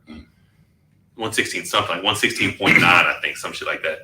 Then I was 15.6, 16.2, 15.6, 15.1, 115 even right before we started this. Yeah. So I'm on weight. You're there. You should. I'm going to go ahead and have a glass of water. You should drink something before you go to bed. I'm going to have a glass of water before I go to bed. Because you'll wake up a pound lighter minimum. That's what I think. Now that was stripped down. I'm not going to weigh in strips. I just need to make up for whatever the shorts will weigh, right? Yeah. Because I was 108.2 when I walked into the room. Dressed like that. Dressed like this. Yeah. So I think Lars sent me a picture of him earlier today. He was 116.95 dressed. Yep. I walked in there dressed like this, was 116.2. So I'm actually 0.7 lighter than what Lars is, or he was this afternoon. So I mean, technically, we could we could just thought, hey, we're good weight. We're good. You know, I don't. Problem is, I could rehydrate really fast to 270 plus, but I don't want to get. I feel like if I rehydrate too much, then I may hit the big pumps. And what do you think about rehydrating? Well, I'm terrible at weight cutting. I have the worst track record on. I don't think I've ever won a match when I've cut weight for. So don't ask me that. Paul Lynn. I just stay. Paul Lynn's a master. Yeah. People like Paul Lynn, I don't understand how they do it. Where I've got to the point where I've just said I'm never doing it again. Like I will never compete on anything other than just my walk around because I suck at it. Yeah. Well, she thinks the cramps could have came from the pizza we had the day before. Not cramps, but pumps. But they end up being cramps. The pumps are so bad that everything just locked up on me. So I'm limited on what I can eat tomorrow and Saturday. And we don't even your match is at 9 p.m. Saturday. 9 p.m. So that means my match is like 10:30 or 11. Yeah. Okay, so go ahead and say that for everyone watching back home. The show starts at 9 p.m. here. So it's 1 p.m. Yeah, 1 p.m. Eastern. The first ready go will be at 9 p.m. Yeah, so noon Central Standard Time back in our. From 8 p.m. they're doing the free live on YouTube. Mm-hmm. But first match is scheduled to be 9 p.m. So yeah, that's what I was. Dubai time. Yeah, which is 3 a.m. if you're in Brisbane. Lucky holy you. Shit, is it really? Yeah, it's always. You always get screwed. Well, that's fair. We haven't got as many people watching down there, so. But well, I think we've covered a lot of good stuff, and we know with a tight strap we can crack a gorilla's wrist. Benji Max says the cramps are magnesium and potassium. So yes, you definitely need to eat your bananas, but you also need to get your salts in. Yeah. So one of the things I did, because I always put Himalayan sea salt in my water when I mix it up with Crystal Light stuff. Mm-hmm. And the last day I didn't, and I lost like 4 pounds because I didn't have that salt in my water. Yeah, that makes a huge difference with the intracellular retention of water. I feel super flat right now, so you definitely could get the angle on me. JSR John says, guys, these gorilla match ideas are straight up the funniest stuff I've ever seen on the video. All of it deserves its own compilation video or shorts. I mean, can we beat a baby gorilla? Yes. Yeah, okay, Jeremy Parker says that he doesn't think that a chimp, or he doesn't think Levon can beat a chimp, much less a gorilla. So you guys definitely have no chance. These animals are so stupid on the table. They don't know what the hell they're doing. Now you're calling them stupid. Well, let's just say ignorant. They lack the knowledge. They lack the knowledge. But if someone shows them how to cup and They drag, have cup and drag. Oh, then we're done. We're done. We're totally done. All right, so best guess. When are we going to see it at the Monster Factory? I will say. Are we going to have a full week of training, just dedicated, killing it, crushing it, live for 24 hours a day, 7 days a week? Either July or October. July or October. Oh, damn. Okay, yeah. That looks good. The October, so it's one of those 2 months is what you're saying? Yes. Okay. Yes. Because October is a free month from East versus West and King to take. Because I know I have something in September. I know you have something in August. So I like July. If you can make that up. yeah, I just need to sort out a few things in life, and then we're good. Yeah, July makes sense to me. For one, Arkansas is beautiful year round. Arkansas is hot like this hot in July. Okay. So it's not ideal. But we do have a lot of lakes and rivers and shit like that. But I'm telling you, the training we could get in, just consistently digging, killing it. October is good too. So outside of our matches, there's 5 other matches on the card. On a quick fire, say who we think's going to win. Yeah. Go for it. So I'm first up. Then we got Lachlan and Paul Lynn. I have to go Lachlan. I think they're so similar, those two dudes. But I think Lachlan's just like he's like one upgrade up. I'm gonna be honest. I'm impressed with Lachlan. He's one operating system up. I mean, he is just a specimen. You look at the dude, and he's just jacked. But so is Paul. So is Paul. One thing is, Lachlan came down. Paul's went up. That's what I mean. He's just a little bit bigger. My money's on Paul. Your money's on Lachlan. I wouldn't be surprised if the other wins. Either one wins. I think Lachlan is the favorite. Paul has more explosive power than Lachlan. I think Lachlan has more. What I know about Paul Lynn is he has got a spirit about him that will fight. Yeah, I saw him being interviewed by Ray this afternoon, and Ray said to Paul, "I don't think you can beat him in a grinding hook." And Paul said, "Say that again. Say that one more time. What'd you say?" Tell me, I Paul's can't like, he's I like feeding, that. he's feeding off that. tell me what I can't do. That's what he said. I'm a fan. I'm a huge fan of Paul. I think that we're going to see in that match an outstanding hook battle. Oh, and it's a great match. It's just a great match. Two guys who look like freaks. They're carved out of stone. Yeah, and just 2 guys who want to just bang. So I'm excited to watch that match. Great match. I think Lachlan by an edge. Yeah, I still think Paul. I think Paul pulls it out. I just think there's something different in Paul. Okay. But yeah, like I said, I won't be surprised either way. Rivaz and Yorgi. So Yorgi Zornoff looks enormous. I haven't seen Rivaz. I saw a photo of He hits me Rivaz like today. this. You go to the thing and he hits me in the elevator. Yeah, let me find. He hits me that much. My arm almost. I'm gonna find you a photo. Arm almost slaps a foot this way when he just tries to. He smacked me so hard, gripping up. I'm like, what the?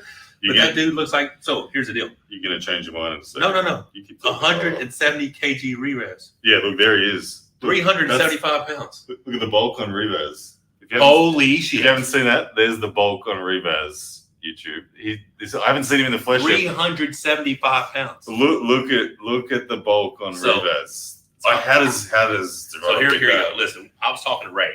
I said, obviously, outside of me, who do you think in the future has a shot of beating Levon? Rivaz. Just kidding. Yeah. But he goes, Hermes, because he's hungry, Vitali, because of the lanes, and possibly Gradesha. Yeah. I'm going to add one. Rivaz. He's got more experience with the Levon Georgians than anybody. Yeah, exactly. And he's beat him before it. Like he's pinned him before. Not an event, but the first time I ever came to Istanbul, I can't remember who in the Georgian team said this to me, but somebody in the Georgian team was when Rivaz was kind of coming back, and he pulled Derek or whatever first up, and I was there for that. I think he pulled me first. Then he pulled Derek. Was you then Derek? Yeah. Someone in the Georgian camp said to me, Rivaz has always had more potential than, like, on inside word, they've always believed Rivaz had more potential than Levon. He just never had the ability to commit due to life and work and whatever. So it's always been that if Rivaz went all in, looks at that. That's what I mean. That looks the moment they told me he was 170 kgs, I'm like, yeah. I mean, so Zuranov is an endurance monster, though. Yeah, but can he put the brakes on someone at 375? This starts to get into that realm of like what we we're talking about before. There's a certain height and weight and size that you just can't do anything to. Right. Rivaz is approaching a height and weight where someone Zaranov size may just, no matter how good he is. And I'm telling you, Zaranov looks like he's. I'm telling you, he looks like Paul and Lockman. Yeah, he bumped me, and I felt like I ran into the side of a fucking cabinet. Yeah, he's hard. So, but Rivas has to be the favorite. You think so? Has to be the favorite. Petrenko versus Angarbayev. Angarbayev is one of the most unassuming elites out there when it comes to his physical appearance. Not that he looks weak by any stretch, but he doesn't have, like, he's got long, slender muscles. Everything about him is, he almost looks like the accountant that you could hire, sort of thing. Right. But he's such a good technician and he's obviously incredibly adept with his high hand position and his defensive top rolling. That Ole looks outstanding. He looks like he's in great shape. His shoulders, his chest, everything looks amazing. He's beaten Kitagali on left. He's never beaten him on right. Right. I feel like Kitagali is the favorite, but there's a big part of me that's like, I'm not going to be surprised. That's the same thing. I think Kitagali is the favorite. He's a phenomenal arm wrestler. He's disciplined. He's complete. He's all those things. And I think if it becomes a war, he wins. If the power could potentially, there could be so much power coming out of Petrenko out the gates. We've seen the sport is evolving at the moment where we see a lot of matches finish with flop presses. Yeah. Does Oleg Petrenko have a flop press? I don't know. He tried to flop press John and it didn't work. But that Oleg was still like a year or two ago, right? Yep. I think this version right now is, I think a lot of people really, because I think there's a lot of people just really coming wrong right now. There's a good chance Oleg takes the match almost all the way, but then the defensive top roll is the problem. So he's not going to be able to control the pronator and get a pin. He's not going to out top roll Kitagali. It's almost inevitably has to end with that. Right. I don't know if he has that. I don't know. It's interesting to find out. What about Camille versus Vitali? Vitali looks really, really. My God, dude, I got a picture of him in his forearms. This fucking long. It's like this is his wrist right over here. Yeah. I'm like, and his hand felt like a vice grip. I asked Vitali. I said, obviously there's a language barrier between us, but I asked Vitali. I said, what shape are you going to use against this? I said, are you going to do this? Are you going to do this? Are you going to do this? And he said, like that. He's like, I'm just throwing him sideways. So he's going to gorilla him. Yeah, he's going to gorilla him. That's it. All right. I mean, he looks like he could do it too. Yeah. There's a picture of me with him, and I look like a child. Yeah. Yeah, he's 6'8"? 6'9". 6'9". Yeah, 6'9", and he's like 308 or 304, 440 kg, so 308. Yeah. That's a big boy. And he doesn't look lanky at 6'9". No, his legs are thin, but the rest of him looks jacked. His forearms look like proportional. Dude, I'm telling you, that picture, it's like his forearm is this long and it's thick all the way across. Yeah. So and then we got Matyshenko versus Morozov. I like that match. I'm a big Matyshenko fan. I always love the arm wrestlers that are kind of like the extreme version of whatever it is. And to me, Matyshenko is the best wrist flexion initiating arm wrestler in the sport. Right. And so I love that. I love watching him do his thing. I think Morozov's biceps stronger. I think Morozov, if he can survive those opening surges from Matyshenko, probably has enough to grind something out. But I think Matyshenko is gonna get through him fast. Wow, so you think it's 4 quick pins? I think the first 2, yes. I think the third and the fourth, it's going to be like, oh, is he going to make it to the end before running out of gas? Yeah. And we saw Dadakan beat him 3-0. Yeah. Well, and then he that's came back. what I think of the way Dadakan did it, and I think Matyshenko is better than Dadakan at doing that. So, yeah, man, I think Morozov's a favorite, but I am not surprised whatsoever if it's not. What would be surprising is if Morozov was able to just beat him 4-0. Well, that would surprise me. I think Matyshenko's getting something. Morozov may have enough back pressure that Matyshenko can't just do that. Yeah, that would be very few people have ever stopped him from doing it. Yeah. But he, like you said, his wrist flexing is ridiculous. Thinking about Matyshenko, if I was successful versus Lars and I was able to beat Dadakan, that's who I'd want to defend against. There you go. The ultimate wrist flexion versus. Well, you know what I'm saying? You like taking on hookers. I love it. Yeah. I have not been turned into a hook in like 15 years. Yeah. No one has turned me into a hook. So, that would be very interesting to see if this someone is capable. Like, I don't know, like outside of a gorilla. It's a weird feeling for you to imagine supinating. And still with the tight strap, I think I cracked a gorilla's wrist. Here we go again. Matyshenko might be the closest thing to a gorilla in the way it feels. Right. I don't know. Yeah, just he's got the gorilla. what do you got, baby? I just want to pause and Phil Woody throwing out another super chat. Thank you so much for that. What's up, Phil? He says, I want to see a ping pong match between these two. So we were just talking about he was that. a very like high level tennis player. So ping pong's just miniature tennis, right? Yeah, so extension of it. Yeah. When you come to the Monster Factory, obviously We will play do some that. ping pong. There'll be a whole bunch of things. I think. Yeah. I think we're gonna have a lot of fun. I just think we'll have. I mean, one thing, talking about obscure sports and arm wrestlers, I've always wanted to. I've never seen it happen, other than Dennis Saplenkov, that old video footage of him doing it. I've wanted to enter 10 elite arm wrestlers into the tug of war world championship or something like that.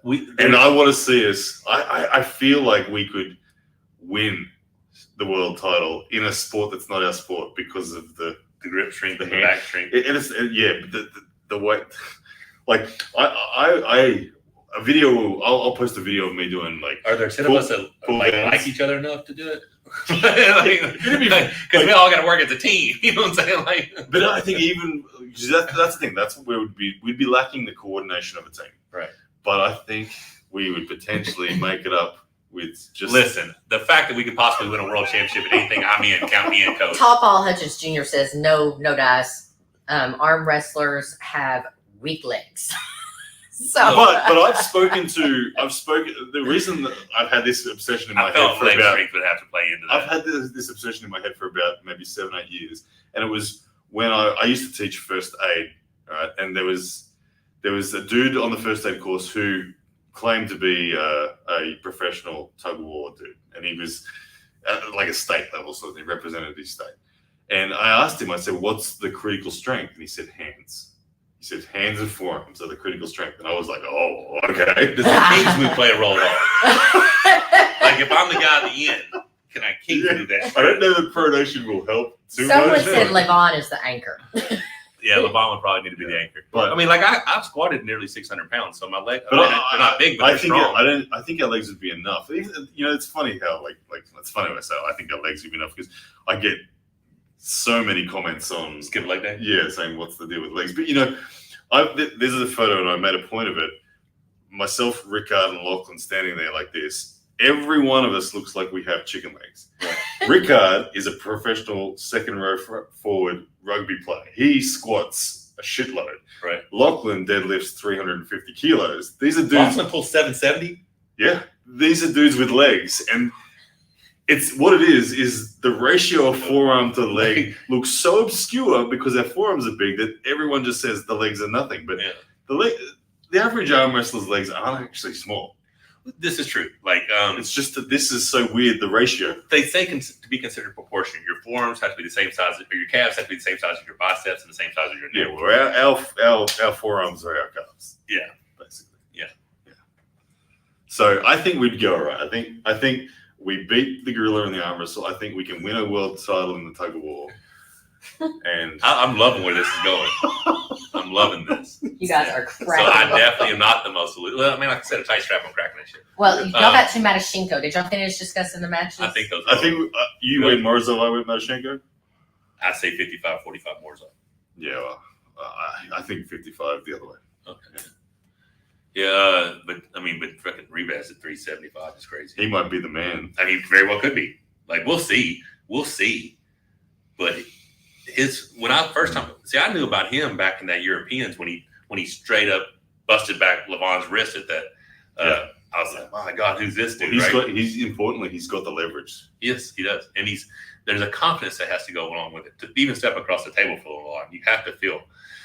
And no one's going to have more confidence than him or say Gennady, and because they both have pulled on each other. The vulnerabilities. Yeah, I mean it's like me pulling Corey. The problem for me is, like you said, if we could throw a third person at the same level of strength in with me and Corey, changes. My God, your training drastically changes. Yeah, because right now we pull together. He fatigues faster than me, and yes, I mean it's still the same thing. Because I'm like, and it's not helping him anymore, and it's not helping me anymore, and we need to find one more person that levels it out. And then it's like, okay, cool. With me, Lachlan, and Riekard, we alternate every week who grips up first, because that first whoever's the third wheel like mops both for the next 10, 15 minutes. Right. But when you mix that all up, the dynamic is amazing all of a sudden. So because Corey's strong. Oh no doubt. My God, the kid's so strong, and the fact that he's actually committed to now being focused on arm wrestling is not a Corey I've seen before. Like, he's done everything. What was he focused on before? Oh, drag racing and Corey has worked a long time, and he finally got to a position in his life where he had the money to do all the things he wanted to do, so he just pursued everything, right? Yeah. And like, he wanted to have a 600-pound bench, he wanted to do this, he wanted to do that, and then he tore his pec, and then he's like, I've done the racing thing, I just want to focus on arm wrestling. Yeah. So that's great for me, because every week I grab a hold of him, you should be getting stronger, and that's just a way to help me. But it would be so good. Like, I have Jeremy Parker, who may still be on. Jeremy is 20 years old, I think. He'll turn 21 this year. And in his first year, which I had never seen, but you've seen it now, talking about Riekard, he went from first ever arm wrestling within a year being the state champion. Mm-hmm. In the supers. Yeah. Now, me and Corey are in the same state. We just didn't go. But still, he beat everybody else. That's pretty damn impressive, I mean, and he's a kid that every week that he shows up to my house, he feels stronger. Yeah. And it's consistent. Like, he consistently feels stronger, Like, he'll get tore down probably every fourth or fifth. We're still going through that conditioning phase, really. And, yeah. And as that conditioning arrives, the acceleration in their translatable power is. Well, he's one of those guys that, like, just like Corey used to come to the house hour and 15 minutes, hour and 30 minutes each way, twice a week. And the same kid does the same thing. As soon as I open up the offer for him to come train with me, every week, twice a week, he's there. And so now I got him come twice a week. I got Corey come twice a week. So it'd be great if I could just, I did this for so long on my own without a team and just training. Mm-hmm. I'd train for the next event and then I'd take a week off, train for the next event, take a week off. But it is nice to have those accountability. Because I do actually think that, like I blame Lachlan Adair for me having a King's move. If he wasn't as strong as he was, I would never have developed it. But the only way I could get value was to do that. So your training partner does shape who you become at the end of the day as well. So they said that, or Jeremy Parker said he doesn't think that you guys discussed Vitaly versus Camille. Oh, we did. We just said Vitaly. Oh, we never talked about Camille. We said Vitaly was going to. Yeah. Oh, that's right. Now listen, Camille, I am a believer now. I doubted that cat, and then when he beat Tobias, so yes, he beat Cody Merritt, and then 2 days later he beat Devin. Yeah, but what he did against Tobias, I'm a believer. Well, he's brave, in that he's very brave. And his joints will stand up to it, right? So, like, traditionally speaking, flop pressers licking their lips when they see an all-out top roller, right? They're like, oh yes, this is because like Camille got belted by Matyshenko. Right. He'd be more scared to face Matyshenko than Vitaly. Probably left-handed as well. Yes. Yeah. And so I think he's going to go for it. There's nothing stopping Camille from getting to this position. It's just the very smacking gorilla sideways. It's just the smack sideways. Can he maintain that? Like, Camille has. I remember when I was training under Todd Hutchins' methodology, maybe 4 or 5 years ago, whatever it is. I was doing a lot of side pressure stuff, and I was putting my lifts out there. And Camille, this was before Camille was world famous. He was obviously still good at the Polish level at the time, but he wasn't the man yet. He would message me doing the same lifts, plus more, and I'd be like, "Whoa!" And I was like, and I chatted with him a bit back then. And he was just all in on side pressure, and he's taken it all the way to the point where he's now in the conversation as, is he the best presser in the world? Like it's always been Jerry, but now Camille's making a case. I don't think his right press is as good as his left press. Yeah, but he's making a case for it now. Like, if he beats Vitaly. If he beats Vitaly, it's... Voice of arm wrestling. No one invited me. Sad Ray voice. So, no, we just needed your tripod. Just use your equipment. What's up? I did think after I was down, I was like, we could have had Ray come in. I don't know how we fit him in. I mean, he's sitting back here. We get the angle on it big time. If you want to run up here, or Michael can meet you on the 29th floor. We totally should have had Ray in here. Yeah. He'd be on our side with the gorilla thing. I bet. I think I think Ray pulls a little like a gorilla would. So he'd probably be the coach of the gorilla, and then we're in trouble. Oh, so sorry. Phil Woody says sub to Sad Ray, and he dropped. He dropped his thing. Sub to Sad Oh, Ray. that's so funny. Yeah. So we did have a super chat. Billy Bob, thank you so much, Billy Bob, for the super chat. I cannot understand what you're asking. So I'm going to try and hope that it is what you meant to type. And I'm guessing you did what I do all the time, and just send stuff before I read it. Michael, when you look back on your career, has there been anyone that maybe you wanted to arm wrestle more like? Who wins all the time? That's who I want to arm wrestle more like, right? Okay, listen, it would have been cool to be like lightning fast, flash everybody like Travis Page, or anyone like that could just light them up, right? Yeah. Because I get caught in the long, horrible, gut searching, horrible death matches. Like I'm proud of those matches that I pull them out, but they're not the best, most efficient way to win. You know what I mean? But the most efficient way to win a super match. Yes, because you can beat them round one. Yeah. Yeah, it works out. That's why, like, when I won the WL 2017, everyone said I couldn't do it. Oh, the league is too deep. The league is too deep. Devin saying the league's too deep at this level. You can't. I remember watching from afar, thinking the same thing. I didn't think your style was going to get you through a tournament. I felt, but what's crazy about that is it was seeded, and because I hadn't been in WSF that you had a hard route. I was unseeded. I was completely unseeded. So seed 1 was Travis, seed 2 was Dave, seed 3 was Nick Zena, and that beat all 3 of them in my path to the title. Yeah. So that was a great victory. Metteringa was my first match. There you go. Yeah, he was my first match that day. Yeah. So I flash pinned him, and then I pulled Jeff Slater, who trained for Devin. Yeah. Flash pinned him, and then somebody else, and then Nick Zena for a minute 7. And then I had to pull Travis immediately after a minute 7 match. I remember the Travis. He did the Travis match. Yes, man. He fouled so bad. He did and they gave him the win. He did the javelin on you. It was a bad javelin. And then I go and I lose to Dave, come back, beat Travis, go back, lose to Dave, but the finals are best out of 3. So I won the next 2. Wow. So, Well, you do a double elimination. So it was a double elimination. And in the finals, it starts fresh at a 2 out of 3. Yeah, okay. So Dave beat me twice, and I beat him twice. But I won because finals was 2 out of 3. Bam Diggity. Speaking of Travis, have you talked about his upcoming match? So he's pulling Derek Smith left-handed. Okay, June that's 15th. right. The challenge is Right-handed, he's pulling Sergey Kalyanchenko. Yeah. Well, here's the thing about Travis that I will say is that I think he's a very calculated man when it comes to match selection. I think I'd be really surprised if he has personally green-lighted a match that he doesn't feel really confident in. Yeah, he jumped into this match with Derek because Derek was supposed to be pulling Kyle Hutchinson. Hutchinson got hurt, and then I think that was a right-hand match, and this got turned to left-handed. True. I can't – people are saying, Derek's going to kill him. I can't see Derek beating him left-handed.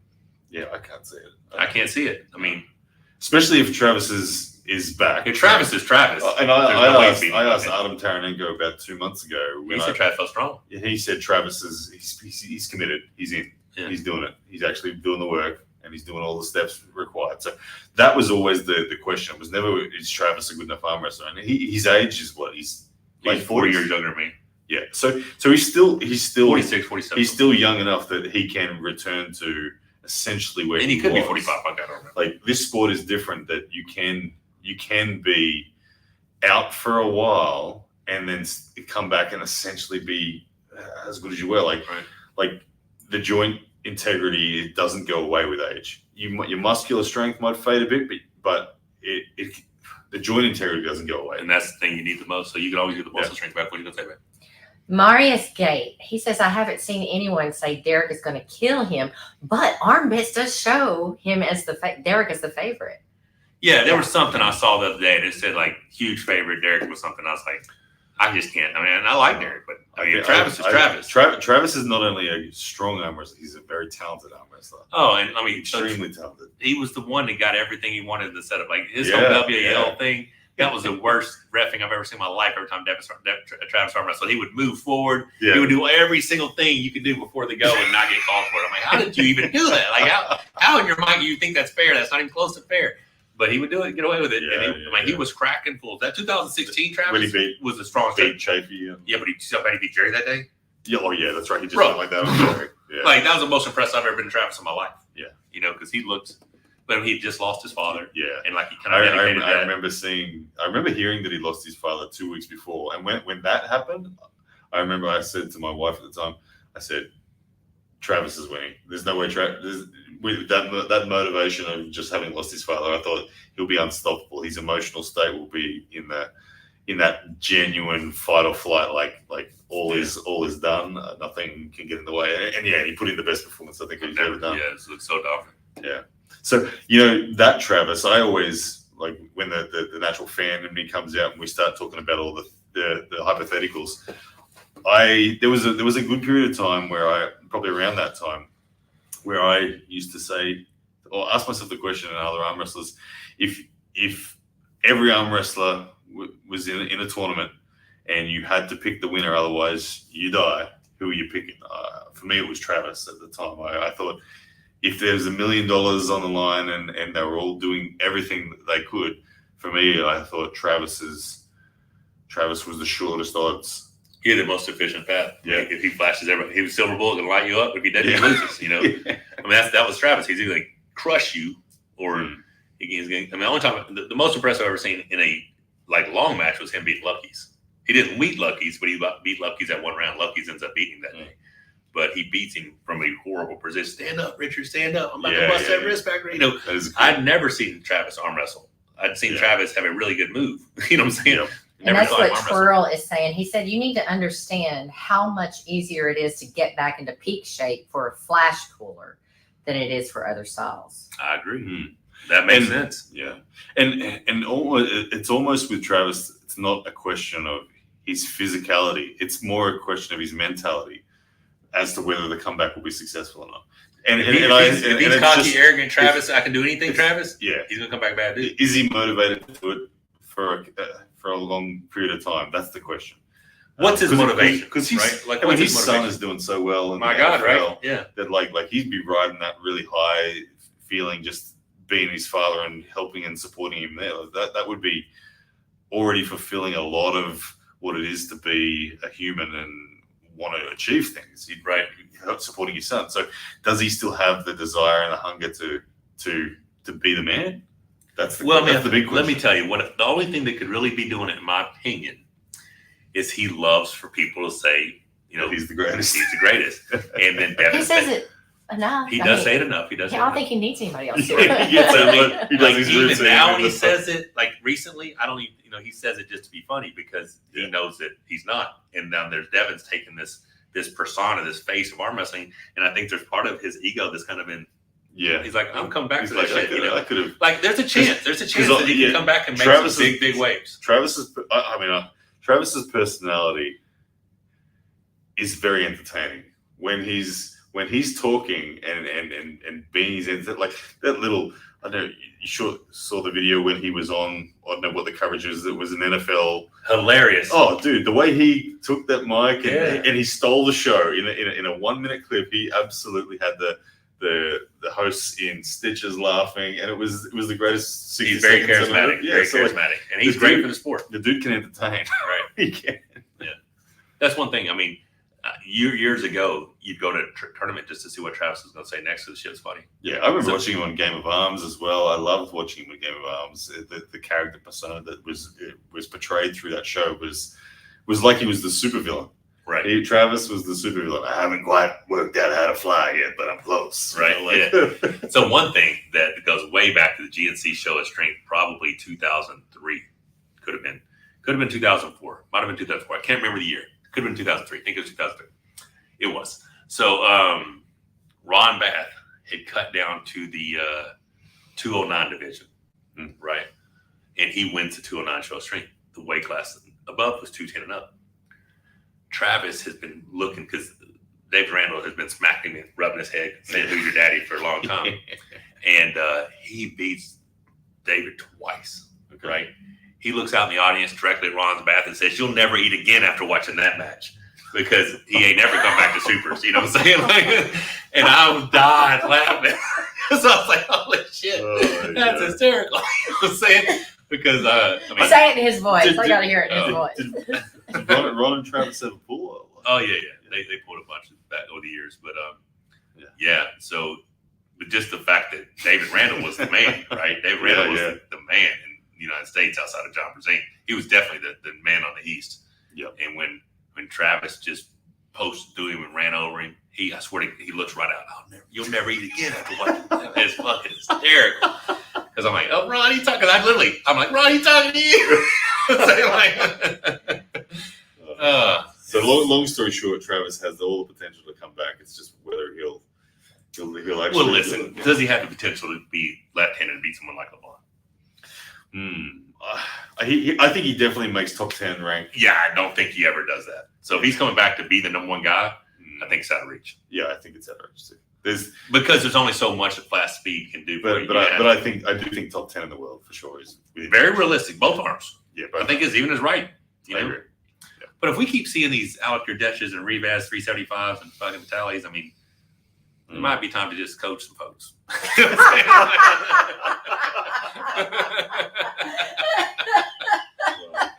That's a clip for sure. Might be time to just coach some folks. Funny stuff. I don't know, man. I mean, listen, Well, I have a little dream in my head that when I'm on my deathbed at age 85 or something, that I have great grandchildren who are 20 or something who still can't pin me. I'm like, come on, one more. Well, you know that shit ain't going nowhere.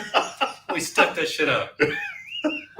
That's funny. Good fun. That's the best thing about the sport is that we can do it forever. This sport, you really can. It's just what level. Like people are like, well, he should retire. Well, there's no such thing as retired arm wrestling. Yeah. Like even if I was unsuccessful tomorrow or Saturday, and if I was unsuccessful in the rest of my contract, when you're 75, you're still. I can still go beat 99% of the people out there. You know what I mean? Like, exactly. If I'm unsuccessful, I can still go compete at any level I want. I can still arm wrestle. I just want to tell y'all that I closed that poll at 83% saying yes, there should be delusional belt. But then I put up another one. Would you enjoy watching footage of Bowen training in the Monster Factory? 96% said yes. There you go. There you go. Yeah, it just makes sense. Gotta happen. There you go. All right. We'll do it. So make a poll. Can I crack a gorilla's wrist and have a tight? That's the poll. Like if the strap is tight enough, we need to end on that. Can I crack the wrist? I ain't saying like fold him up, but can I crack it? Will those knuckles go past the wrist? That's all I need to know. I say yes if he's straight out of the jungle. No I mean, training. if the arm's sticking out the cage, No training. Yes, you can. cracking that shit. But if Coach Ray's had him for 2 weeks, you're in trouble. Yeah, I'm bad screwed then. If he's cup dragging, you're done. Cup drag. It's over. How nice would that to be? It's just cup drag. Like, yeah. Just be that story. That's the only instruction you need. Cool. I mean, okay. So do you agree with me, right? So if you have a hand that can't be opened in up pressure that can't be matched, you can never beat. Yeah, you're done. I remember. Yeah, that's all you got to work on. Yeah. Just get those two things. Well, obviously it's a windy path.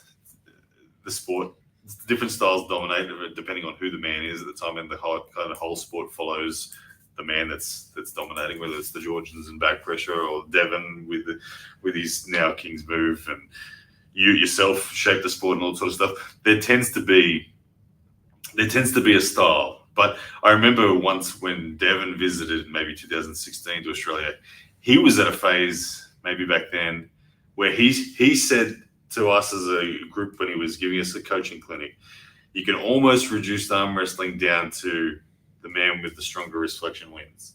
He said it's not quite just that, but it's like it's almost that. And it's interesting now that he's all rise and pronation, but I do agree that I think you can almost take like any of those four fundamentals and say you can win a match with just that if it's mega enough. If it's mega enough. Pronation alone, maybe you struggle to finish the match. But if you have enough But yeah, if you have two fundamentals, dude, then it's good night. But if you could add 5% to one of your fundamentals, which one are you put it on? I mean, obviously I need cup, but I think riser. Well, I would take wrist flexion for me because it's actually wrist flexion is my weakest. Yeah. Pronation rise is my best. Back pressure and side pressure are kind of okay, but wrist flexion to me. Wrist flexion is what I need. But I think if I increase the riser, I just that just inadvertently makes this easier. Probably. Yeah. Can I crack it? What's the poll say? Am I cracking I'm not getting there yet. Matthew Murray with a super chat. Can you two, and a few people have asked this, please discuss Brian Shaw? We've discussed him on every. Yeah, we discussed him a little We bit. did. We mentioned Brian. That's how we got to the giant, like talking about the 7'5", which led to the what it would and take. everything. So listen, I think if Brian Shaw is committed, like if he truly is dedicated to this sport, and he puts the same discipline into this and effort into this as he does strongman, I think within 2 to 3 years he could be top 5 in North America. Yes, I'll agree with that. I thought you were going to say world, and I was going to disagree, but top 5 in North America. Yes. And I think between 3 and 5 years, he And can make a run. I think what really is the determining factor is not his strength, is not his size, but it is his aptitude on the table. Because when you are that strong already, it is sometimes a lot of the case is it's a curse to be too strong, and you don't find the patterns, that you don't develop the specific strengths that are going to be required to truly become one of the world's best. So go ahead. So if he has that aptitude, if he's someone who, and there are little indicators that he does have a good aptitude for arm wrestling, given his lack of experience, he looks like he understands it. His hand and wrist kind of floats around between knuckles up and dropping a wrist nicely. There's indicators that he could, but we need to see. We need to see it more so. We need to see if he can maintain the relationship between his wrist and his elbow and his shoulder effectively. If he's fluid between all those three things, yes, he can become, I'd say 3 to 5 years, a threat to Levant. But if he is hampered by the curse of strength and he never develops table IQ beyond high-end amateur, then he won't make it. No. So the one thing that keeps popping up is that top roller where he's grabbing here, he's just going like this, right? As cool as it is to see him do that, I'd rather see him have an elbow pad to do.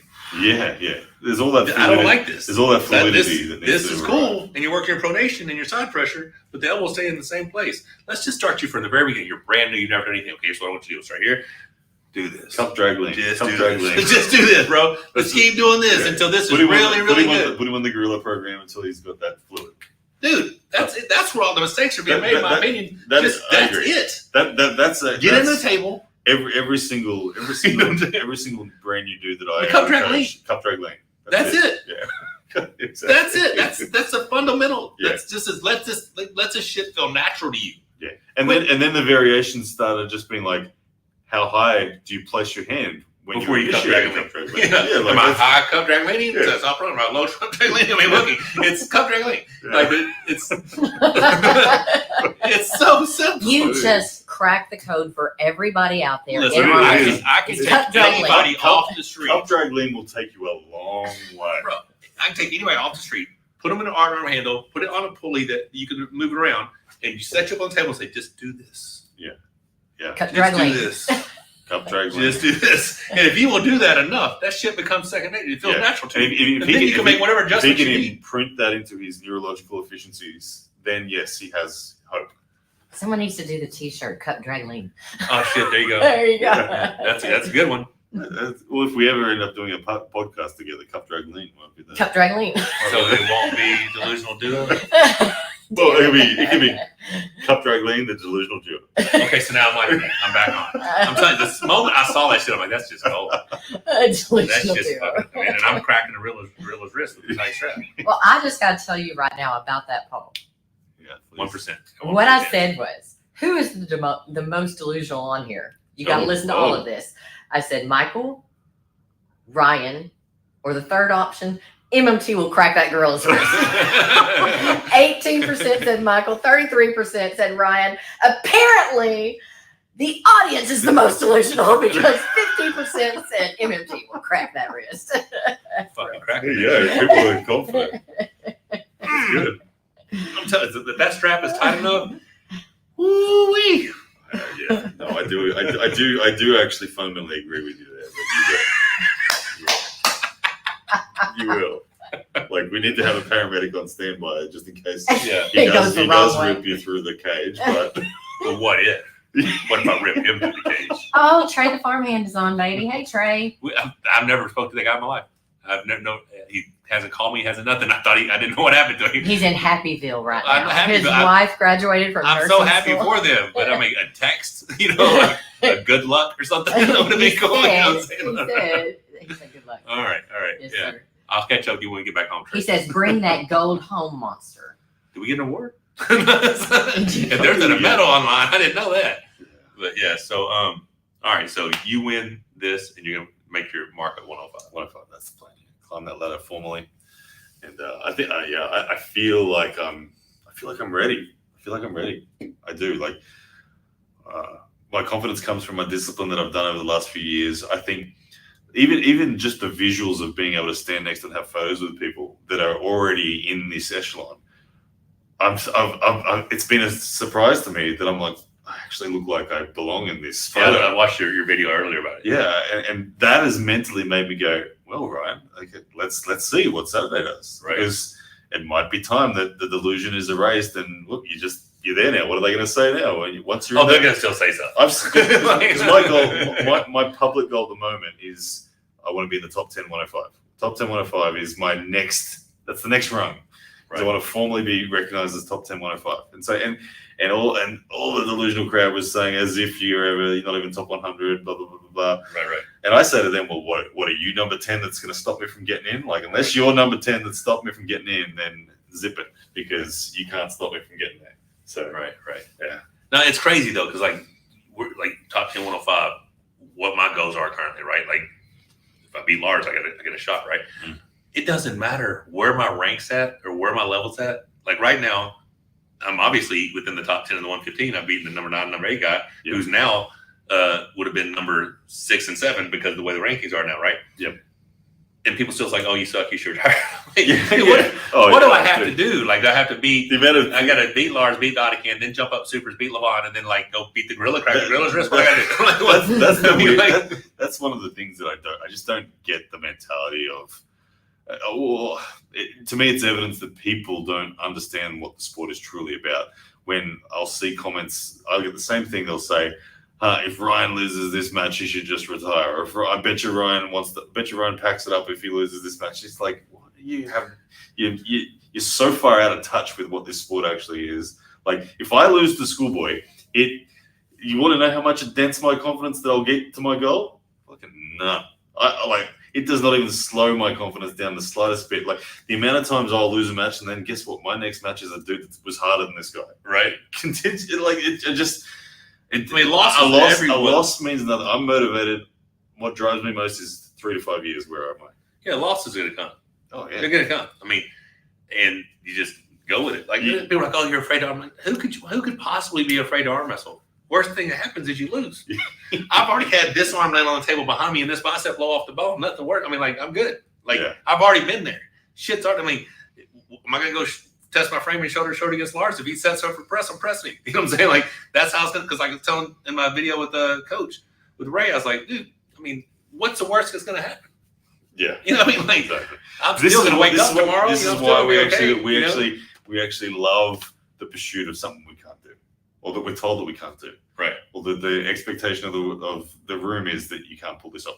That the matches that hormonally feel the best, that make you roar to the ceiling in celebration, is when everything said, all the evidence suggested that you couldn't do it, and yet you do. That's just like this 2017 WL. Exactly. That was one of my people ask, "What's your biggest win?" Biggest one's ever, Andre Bushcart 2012. Yeah, but the Iron Your Limit Raw that you did. Oh, against Devon 2018. Yes, I went to that, and Neil Pickup got me off side. He goes, fuck. He got up and told the dude, like, Michael's going to win. He goes, you serious? I saw a different Michael. He's going to win. I was winning that night. And it was because of the mentality, the energy you were bringing in. Oh, and you saw round 4 when I flashed him. I was like, I thought you had my hand beat. I thought you had my shoulder beat. Yeah. He told me that shit like 2 nights ago, and I just said, no, that's pretty funny. He's like, this guy's going to kick your wrist. This guy, I got everything beat.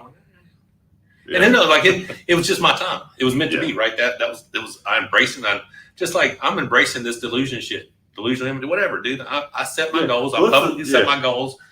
That's it. If I come up short, feel better. If I come up short, I still accomplish more than the guy behind the screens or the guy, Well, they're typing on his fucking keyboard. There was a big period of time for me when that delusional series actually did get to me. Like it upset me.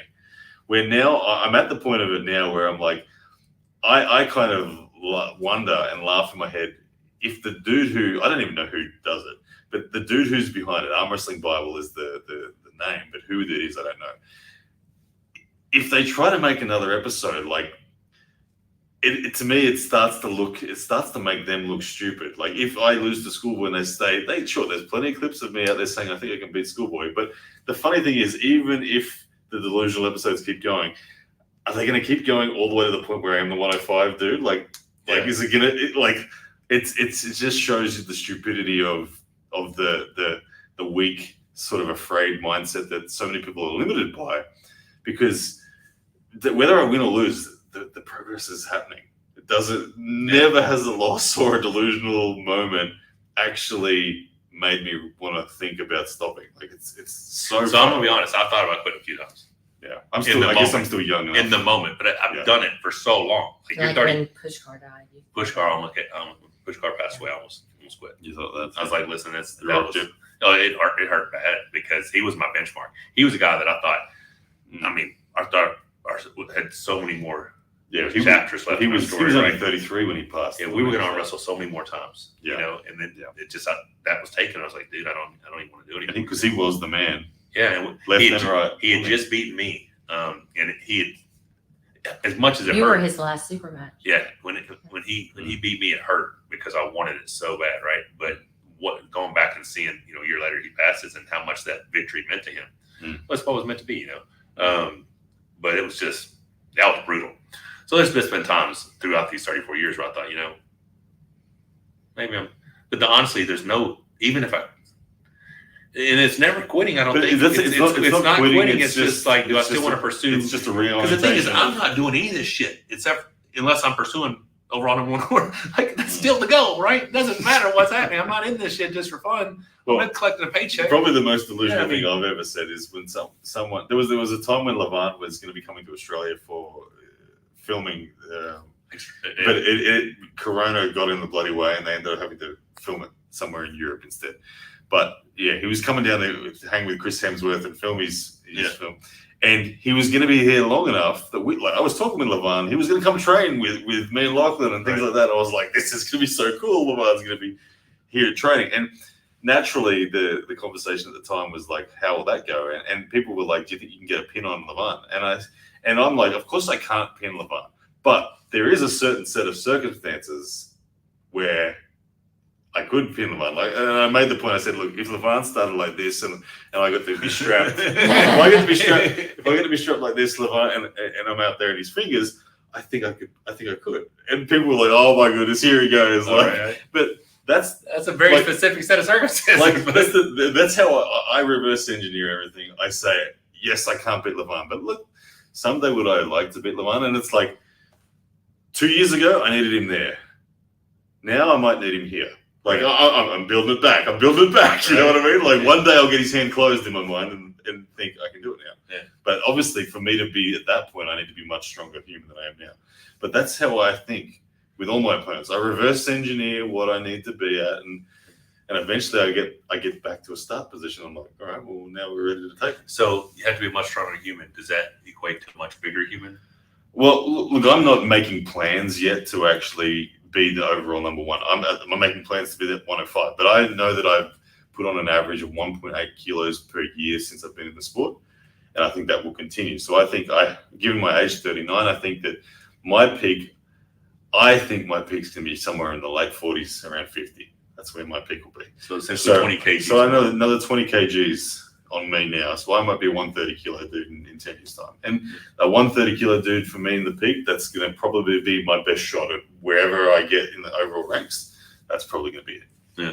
And look, if I get to number 1, freaking amazing. If I get to number 6 and that's it, I'll still be really fucking happy that I got there. I'll be like, yeah, I didn't make it to Levant. Who cares? I got to number 6. What are you going to do about it? Right. Like There'll still be another episode. there will be. There will be. He thought he was gonna get the numbers. When he got beat, he's only numbers. So, Benji Mac, thank you so much for dropping all of these awesome links, guys. You got there in the chat. You have got the link to the pay-per-view on Saturday. You've got the link to my social media account, Get it? which is all about now. It's about everything that introverts find enjoyment in, like gardening and cooking and reading and hiding from you. There's probably a way bigger audience for that. Than I told her, I was like, she could be way bigger than us. She can have a much bigger platform. But Al Sims says whether it's good or bad, at least they're talking about you. And if they buy the pay-per-view, that's even better. Indeed. You know? So, go grab it, guys. It's Check it out. going Yeah, down. I It's think like, it's like what, 48 hours away now. it's close. Like it's after 8, isn't it? Yeah, It like, is. I think It's 9. We've been Well, on so for ready- 2 hours. Yes. Ready to go is in 48 hours. For Ready me. to go. Ready is to go. in For 48 me. It's 48 9 hours. o'clock. It's 9 o'clock. Yeah. Man, that went by fast. Like, we ever done a 2-hour live? No, but you guys have done great, and people have really enjoyed y'all chatting. Well, the They really Delusional Duo is pretty awesome. I'm telling you. Delusional You get the Duo. angle? You got the I angle? think I got you on the angle. Okay, give me a little close. Now, see, what you do this? You do this, you get to show your wrist thickness. I always. See, I've mine's always this tended- way. I don't get to show my wrist thickness the way you do. Can you turn? That's it. I can force. Wow, look at that! I didn't realize you. Why do you think they can't hook me? Okay, that makes sense. Oh, you know what? You know what I'm saying? Like, My daughter, bless her, she'll never be an arm wrestler, but my daughter, her radius and ulnar, where if you and I go and have an X-ray, they run parallel. Uh-huh. Hers crosses over, right? So when she puts her elbow on the table, she can turn her palm over. where I can turn my palm to there, with her elbow still on the table, her palm is facing this way, so she can go. The most amazing pronation ever. Yeah, where for me when I supinate, I can go to there. The limit of her supination is there. Because the boss crossing bones Yeah, so she is unhookable. is unhookable. Like you would have to break her bones to get her to there. So now Michael is trying to figure out how to get his surgeon So to do I was that. like, oh, like Eliza, you have the like. I think that's a bigger genetic gift than anything else out there. Because all if you do is train this, Yeah, like, you can over rotate. Yeah, just imagine arm wrestling someone who could pronate to there and still have their elbow on the table. That'd be insane. Like the twist her up. That'd be horrible. Get a tight enough strap though. Music guy, thank you so much for the super chat. Says, will we see Brian Shaw in the Monster Factory? In my opinion, if he continues down this path of arm wrestling, it's inevitable. It'll lead to it, yeah. I mean, it's inevitable. It just depends on how it goes with Devin and where he continues to go from there. But yeah, like I told you guys on a recent live, after I beat Frank, he texted me and said, "Hey, congratulations, happy for your win," but whatever, you know. Mm-hmm. So the thing is, that's what got me thinking he might be serious because he's following it. He's watching the competition. It's like I'm sure he's probably watching King of the Table this weekend. Like, Yeah. He might have just been watching that because it was Devin Lamont. Who knows? But he texted immediately and it's like, congratulations. So it just makes sense to me. Honest to God, now this is more delusional Michael Todd. I expect within the next several years to have had everyone at the Monster Factory. Levon, Hermes, I think everyone. And you don't necessarily mean to compete there, but to come and just to come and collapse. train. Yeah, come and train. It's too specific of a space to not, if you come to the US, not come to Monster Factory and train with them. I mean, it just makes sense. That I built it that way for a reason. You know what I'm saying? Like, this is for us to get together and train and have fun. Yeah. And I put all the fun shit in there too. Like, there's a ton of fun shit to do on top of just training, you know? Yeah. So to me, I think eventually I will have had everyone there too. Yeah, and it'd just be fun. So, like, Pablo's came down, but you haven't came yet. Chance was talking about coming. You know, Corey's there all the time. But, like, I think once we start creating these training things, like, and eventually it could be the place where, all right, guys, we're all just, you know, everybody fly in for the weekend and let's just fucking kill it, you know, because there's enough room for everyone. There's enough room to, you know, to train. There's everything. So it makes sense. Rebecca's like, why'd you just invite everybody to her house?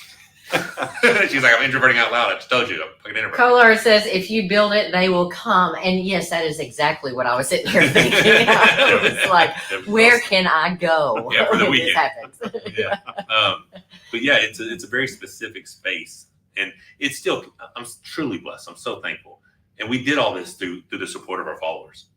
And I went out to different local Arkansas-based businesses. Hey, this is what I'm doing. Would you guys like to be a part of it? And that supporter wall of fame has paid for the entire space. This whole new addition is through that supporter wall of fame. And it's I go out there and we were out there that day. And I hopefully it's July. October's cool too, but hopefully it's July. Yeah. But we were out there that day, and we're in the game room area because I got the most amazing couch in the world. And we're up on this couch, we're just looking across, and I'm like, holy shit, I can't believe this is ours. I mean, I can't believe, like, I never thought I'd have a 7,000 square foot gym. Like, who has a 7,000 square foot gym? You know what I mean? Like, I mean, it doesn't matter the weather. We can go play basketball inside the gym. You know what I'm saying? Like, and when it's done, I'll have a Sprint Ninja Warrior course. So I'll have a 24-foot ascending, descending monkey bar rig.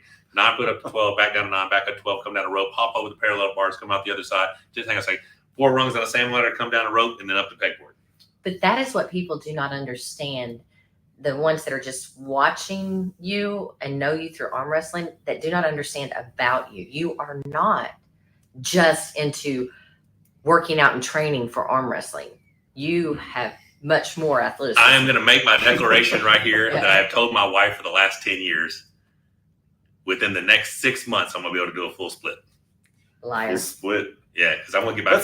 That's enough time if you commit to it. It is. Yeah. I just got to commit to it. I have a badass stretching machine at home and everything. I just need to get in it consistently. He doesn't do it. He said this before. I've said it for 11 years. He's lying. I've gotten. You see some of the jump spin kicks I've done. I've had some pretty good flexibility since she and I've been together. Yeah. But I haven't been full. Like just you doing the splits had to do with me talking about the more of an athlete. That's it. I'm gonna get my martial arts shit. We're gonna fucking do some cool choreographed fight scenes. We'll get some movies. Watch out, Levon. Attraction 3 here. There's no other athletic pursuit that draws me in or that tempts me. I'm still low enough on my journey in arm wrestling that there's. I'm not going to quit arm wrestling. I just want to be able to kick everybody's ass. Yeah, but you know what I'm saying? I'm gonna fuck you up. Yeah, but I don't know. But my flexibility is awful. So do you think you could do the Ninja Warrior course? Because I have a 10 obstacle. I have a 10 obstacle course outside. I think it would hurt my shoulders and really my back and stuff. So you wouldn't be willing to try it? I'd try it, but I'd be in pain. Yeah. So the monkey bar rig is going to be challenging. I think counted the bars of that. It's like 24 or 27 bars. I think it's probably 24 bars because it's 24 foot. Might be 27 because you're hanging with a straight arm. Great. So you kind of have to walk. You have to walk kind of bent arm. You know. Yeah. But the obstacle course outside has a balance beam.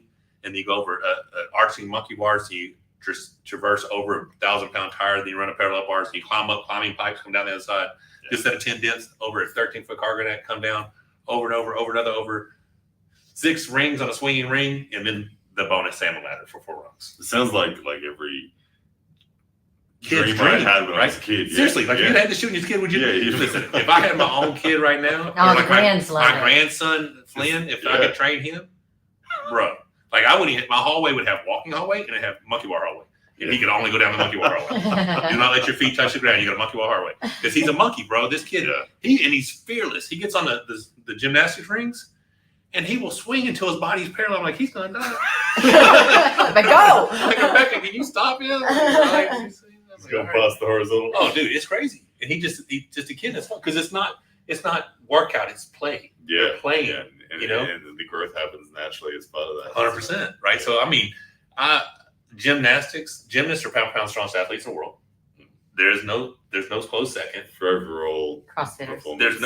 The next second would be CrossFitters because they have gymnastics strength with powerlifting strength and everything else. They don't have the balance, the control of a gymnast. Have you seen some of the shit like that sort of iron cross thing? Can you see we have a CrossFitter back home who is 6'4", 275.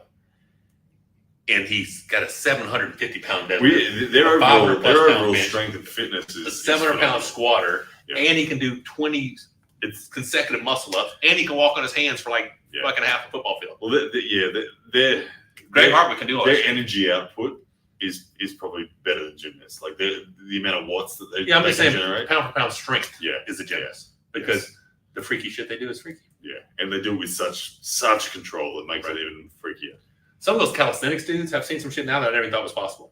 I love you, but I'm going to kill y'all if we don't end this soon. I just want to ask. I'm a fan of strength. I'm just a fan of strength. But there is a question. Who asked? Let me find out who you are. Damn it. It was, TSB, the sports bar. Have we seen the last of WAL? What do you guys think? I don't think so. I was in contact with him up to a few months ago. Me too. I had calls saying if the contracts are about to be signed. Yeah, and like, can we count you as in and interested? I had all that conversations. The thing is, like, I don't think I know Steve Kaplan as well as you know Steve Kaplan, but the perception I have of Steve Kaplan as the owner of the WAL was that he is a man who only pulls the trigger when 100% of details are locked into his. Well, he's not coming back unless he comes back and is bigger and better than ever. And the fact that he's maintained all the social media things. He's like, no doubt he's still got the network. I think that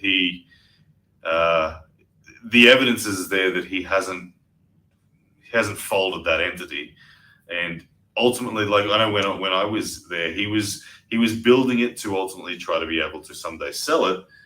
His business was building and selling businesses, and so I think he's got intellectual property that is an asset. He's got a network that is an asset.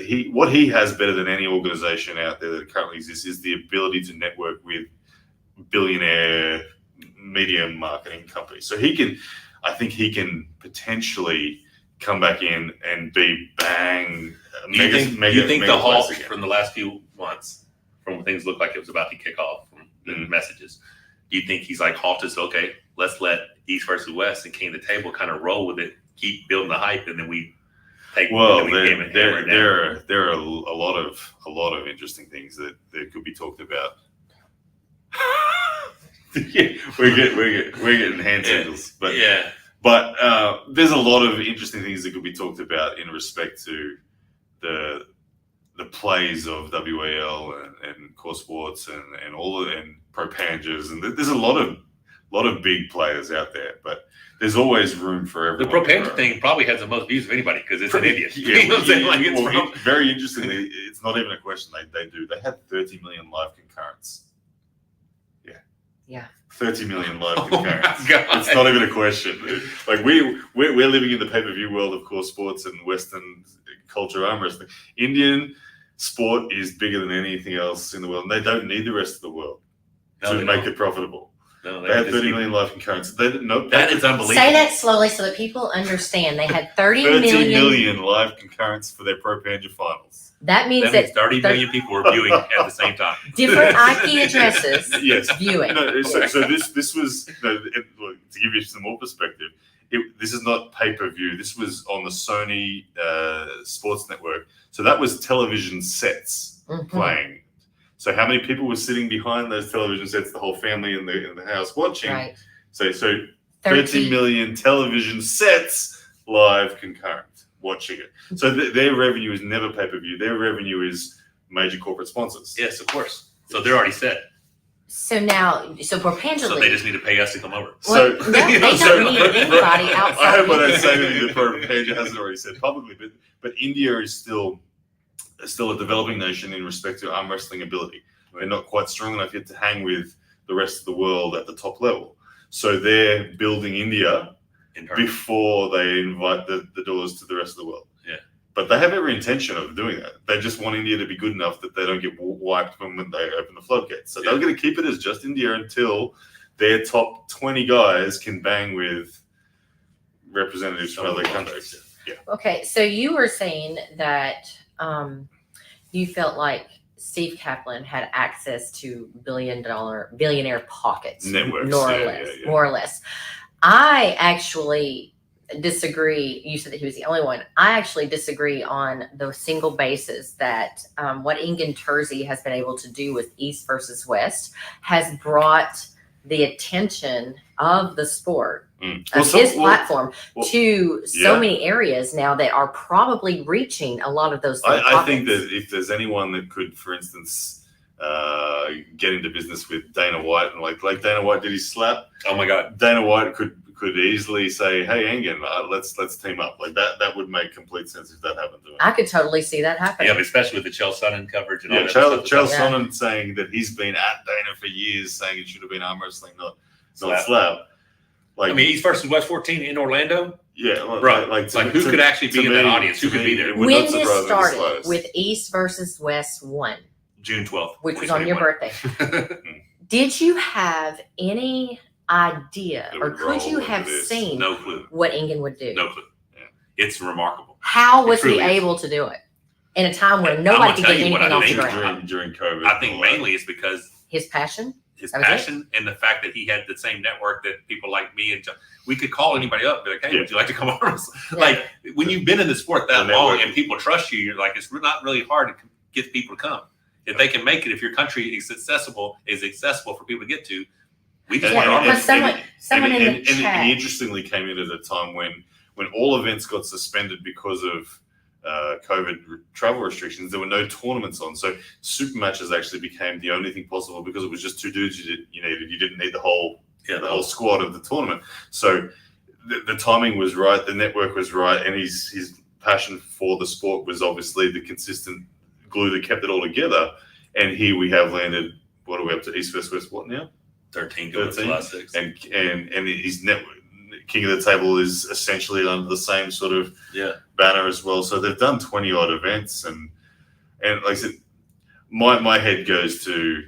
I always look. I can't stand watching the slap. I think it's the dumbest sport ever. I feel like someone's going to die on the stage. I feel like it's brain damage central where you can't defend yourself. And I've always thought, why on earth did that not? Why on earth isn't that arm wrestling that Dana White picked up? And I would think now there's enough growth in the sport that I'm sure Dana's looking. And if he's looking anywhere, he's looking at Ingen. He is. Well, you have to think so, right? Well, and what I was going to say about that is that music guy, actually said Ingen might get mad that you are mentioning WAL. I don't know how he could, because I don't even see WAL as a competitor to East versus West at this point. What they had in their product was purely entertainment. What Ingen has, that is more true to the competition of the sport, right? He's got the world's best. Yeah, right. I do think it's the only time really that there's ever been. If WAL came back, they couldn't come back and try to be an equivalent to what Engen's got. They would have to be an entertainment-based industry, right? And they would have to choose a handful of lesser-ranked guys and create a very entertaining product, right? That's what they would. That's all they've really got open to them at the moment. Because they can't have the world's best. Because the world's best would definitely want to be cool in the world's best. Sports and East versus West, King of the Table. So, but I do think that WAL is not gone. I mean, there's always a chance, right? There's always a chance. But like I do 100% believe he will not come back unless all of his ducks in a row. Yes. Unless he has something that he could believe will not just be a success, something that's successful enough for him. Things like Game of Arms was an example. I don't know why that didn't succeed, because it was highly entertaining. Right. And that was an example that didn't need the best arm wrestlers. That had a couple of them, the guys. I mean, Travis, Dave, and all that sort of stuff. Were you Game of Arms at all? No, I was asked. I was the first person they contacted. Okay. He turned him down. He turned it down. There you go. You no. probably regret that. Okay. I feel like I need to tell everybody the story. Okay, real quick. See what I look like. Come on. All right. There you go. You guys, Michael was not on Game of Arms. The whole invite for him to be on Game, he was one of the first ones they called. Actually, was the first one. Came at a very bad time in his life.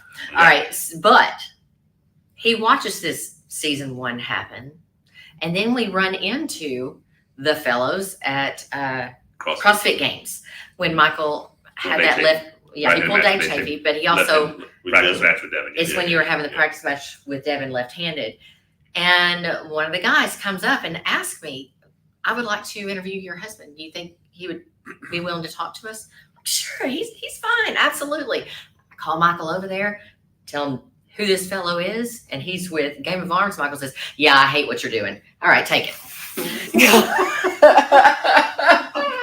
I just about died. Don Underwood was a good friend of mine. And there were rumors that they were putting a bunch of shot glasses in front of him and getting him drunk and acting all wild and stuff. And Don was a good friend of mine. I knew he had demons, and I was like, I didn't like it. You didn't like that.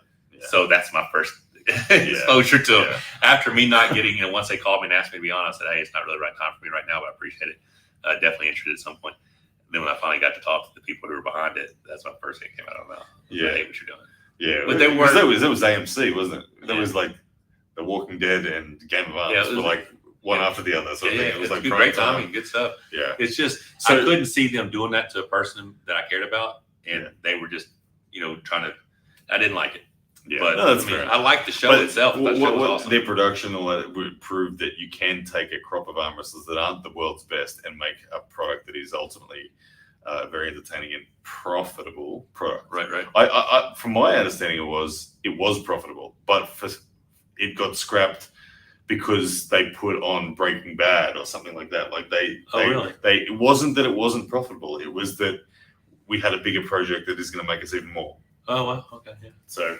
See, I heard it's all because of the fight in season 2, and they're like, "Listen, these guys are gonna fight like that." We're with Tom Nelson and Travis. You have to think because it definitely wasn't scripted, Yeah. And I heard that they just like, screw it, we're not gonna deal with these barbarians. I gotta read this real quick. Mark Roscott says, I can't say your last name, Mark. I'm so sorry. Okay, either Rebecca's lost a ton of weight and looks fabulous, or those two gentlemen have bulked up. I'm gonna say Michael's actually lost some kilos. Yeah, I'm Ethiopian now. I have lost. I'm definitely. When I say Ethiopian, I mean that impossible. I just mean I'm skinny. The gardening has derogatory weight. Please don't hate me. The gardening has taken the weight off of me. Bam diggity. Then your dreams are going to come true. He says the worst part of East versus West and King of the Table is where it's held. I would go to a main event held in the USA. Orlando, August 10th. And there's actually a tournament on August 9th. Yeah. Open, Masters, Amateurs, and Youth. Press conference that evening. Events on Saturday. Do you have an invite yet? You know that? No. But if you win this weekend. Yeah, if I win this weekend, I think that conversation opens. Yeah. But you think arm wrestling in the sports sense will ever get to like Madison Square Garden sort of stuff? Like, we ever get to that level? Anything's possible. Anything's possible. I don't know. I would have never thought you'd had 1,000 people pay to watch arm wrestling in Istanbul, Turkey. But 1,000 people paid to watch arm wrestling, and it was awesome. If you could assume that production was at Madison Square Garden level, I feel like we could, in the USA in particular, I feel like you would sell out a crowd that big if it was on. It would have to be. There has to be a bigger fan base than there is right now. If tickets were cheap, if we paid you to attend, but here's the deal. I think we're on the right path. Yeah, we just have to. You got to develop the characters. You have to expose the characters to the masses. Exposing arm wrestling to the masses is one step. Exposing the characters of arm wrestling to the masses is a priority. Because you have to find out why I want to cheer for this guy. Why do I like Delusional Ryan Bowen? Why do I like Delusional Michael Todd? I mean, what is it about those guys? Oh, well, that one guy thinks he tied the trap tight enough, he cracked the gorilla's wrist back. I like that. I mean, it's like you have to come up with the reasons to cheer for it. Because once you have the fan, I've been a UFC fan since UFC 1. But what made UFC was the Ultimate Fighter and that fight between Stephen Bonner and Forrest Griffin. Once they got exposed to that type of passion for something, my God, they're like, oh my God, that's amazing, right?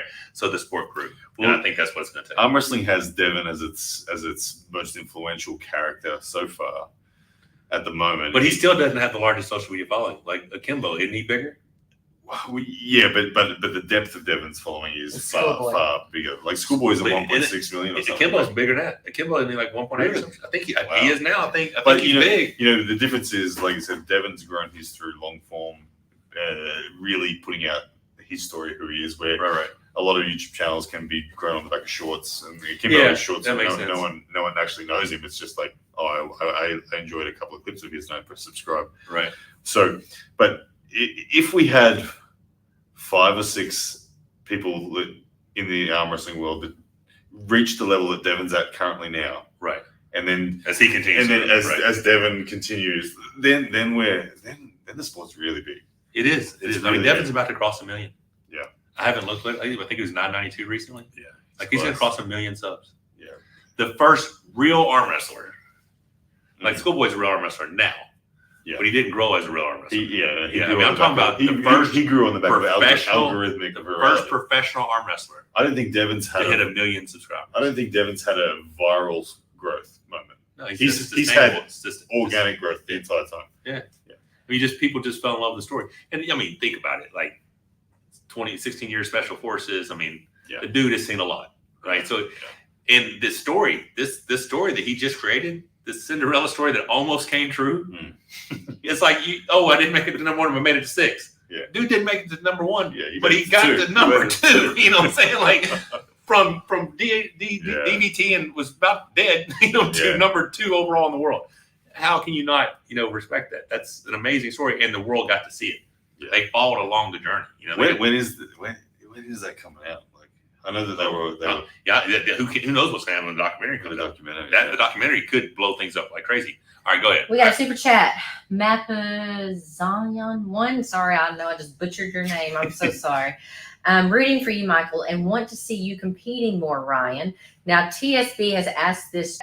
Will we ever see tournament pooling make a comeback? Will the top arm wrestlers in the world join a single tournament if the money was right, despite individual contracts? I think that there's a place for tournaments. Do you think it's even possible with all the contracts that exist?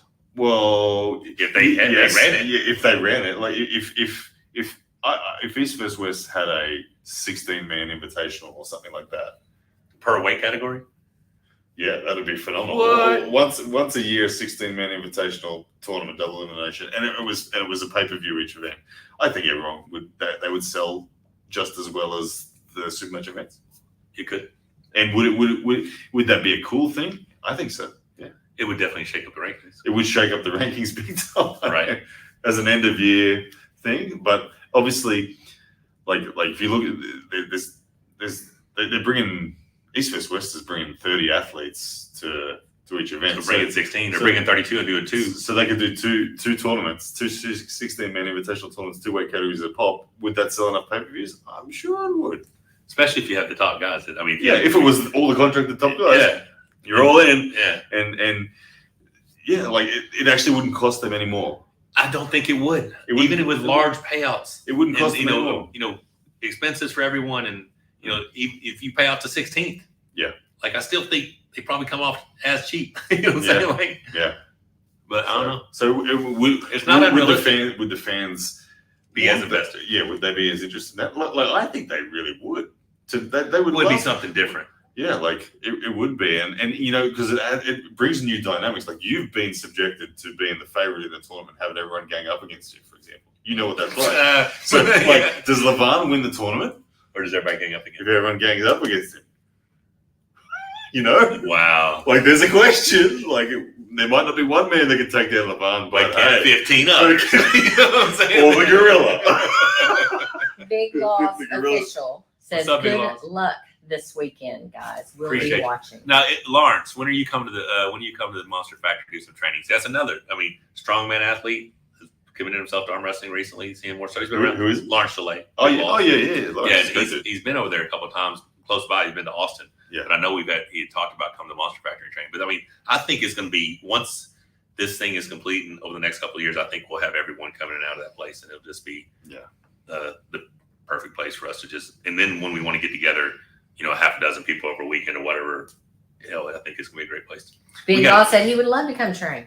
Awesome. Yeah. All right. I cannot believe we've done 2.5 hours. Yeah, guys, I got Listen, if I go to sleep now, I will wake up on weight, and then I can.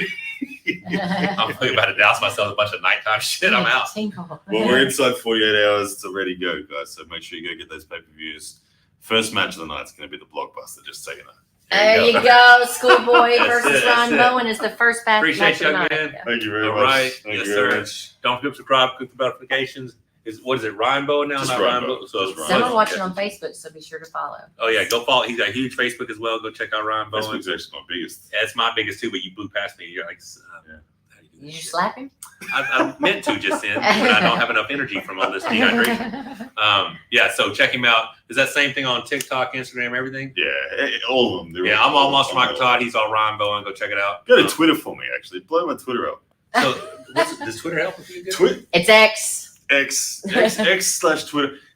I like the potential of Twitter in a monetized sense. You can actually buy your rights to be monetized instantly. Huh. And their long form CPM is better than anything else. But the audience is not there yet. But it's a seed that you want to plant. Okay. So. Cool. Yeah, no, that's not my He stuff. looks at me like I need to run another social Come media. on, man. Step the shit up. What's Yeah, up? It pays better CPM than anything else. You get on Twitter, you handle that one if you want to. Babe. Okay, so what I do is take all the refurbished fucking Do it. content on Twitter now. Bam! I can do it. All can do right, all that guys. shit. Thank you so much. all your timeless content, drop it on there. Thank you for hanging around. Be sure to I cannot believe we went this long. hit a thumbs up on your way Yeah, out. we need a thumbs up. We know all the cool shit. If you want to see more of this, Somebody please the Delusional make some Duo. shorts from this too. There were some moments in here that need to be clipped. Well, we know I'm cracking that wrist though. Yeah. I do believe you. I mean, I seriously. agree. Unless he's had 2 weeks training. Yeah, if cup and drag is over. If he understands cup drag lead, you're in Cup trouble. drag lean. I mean, like, we left out the lean. All he had to do was cup and drag. Yeah, he's just Cup drag lean he's is just gonna right stoneball. off. He's gonna stoneball. Cup you, drag, right? yeah. That And was then look what I do now. What I do. All right, guys. Take care. Don't forget to See you. tune in. King of the Table 11.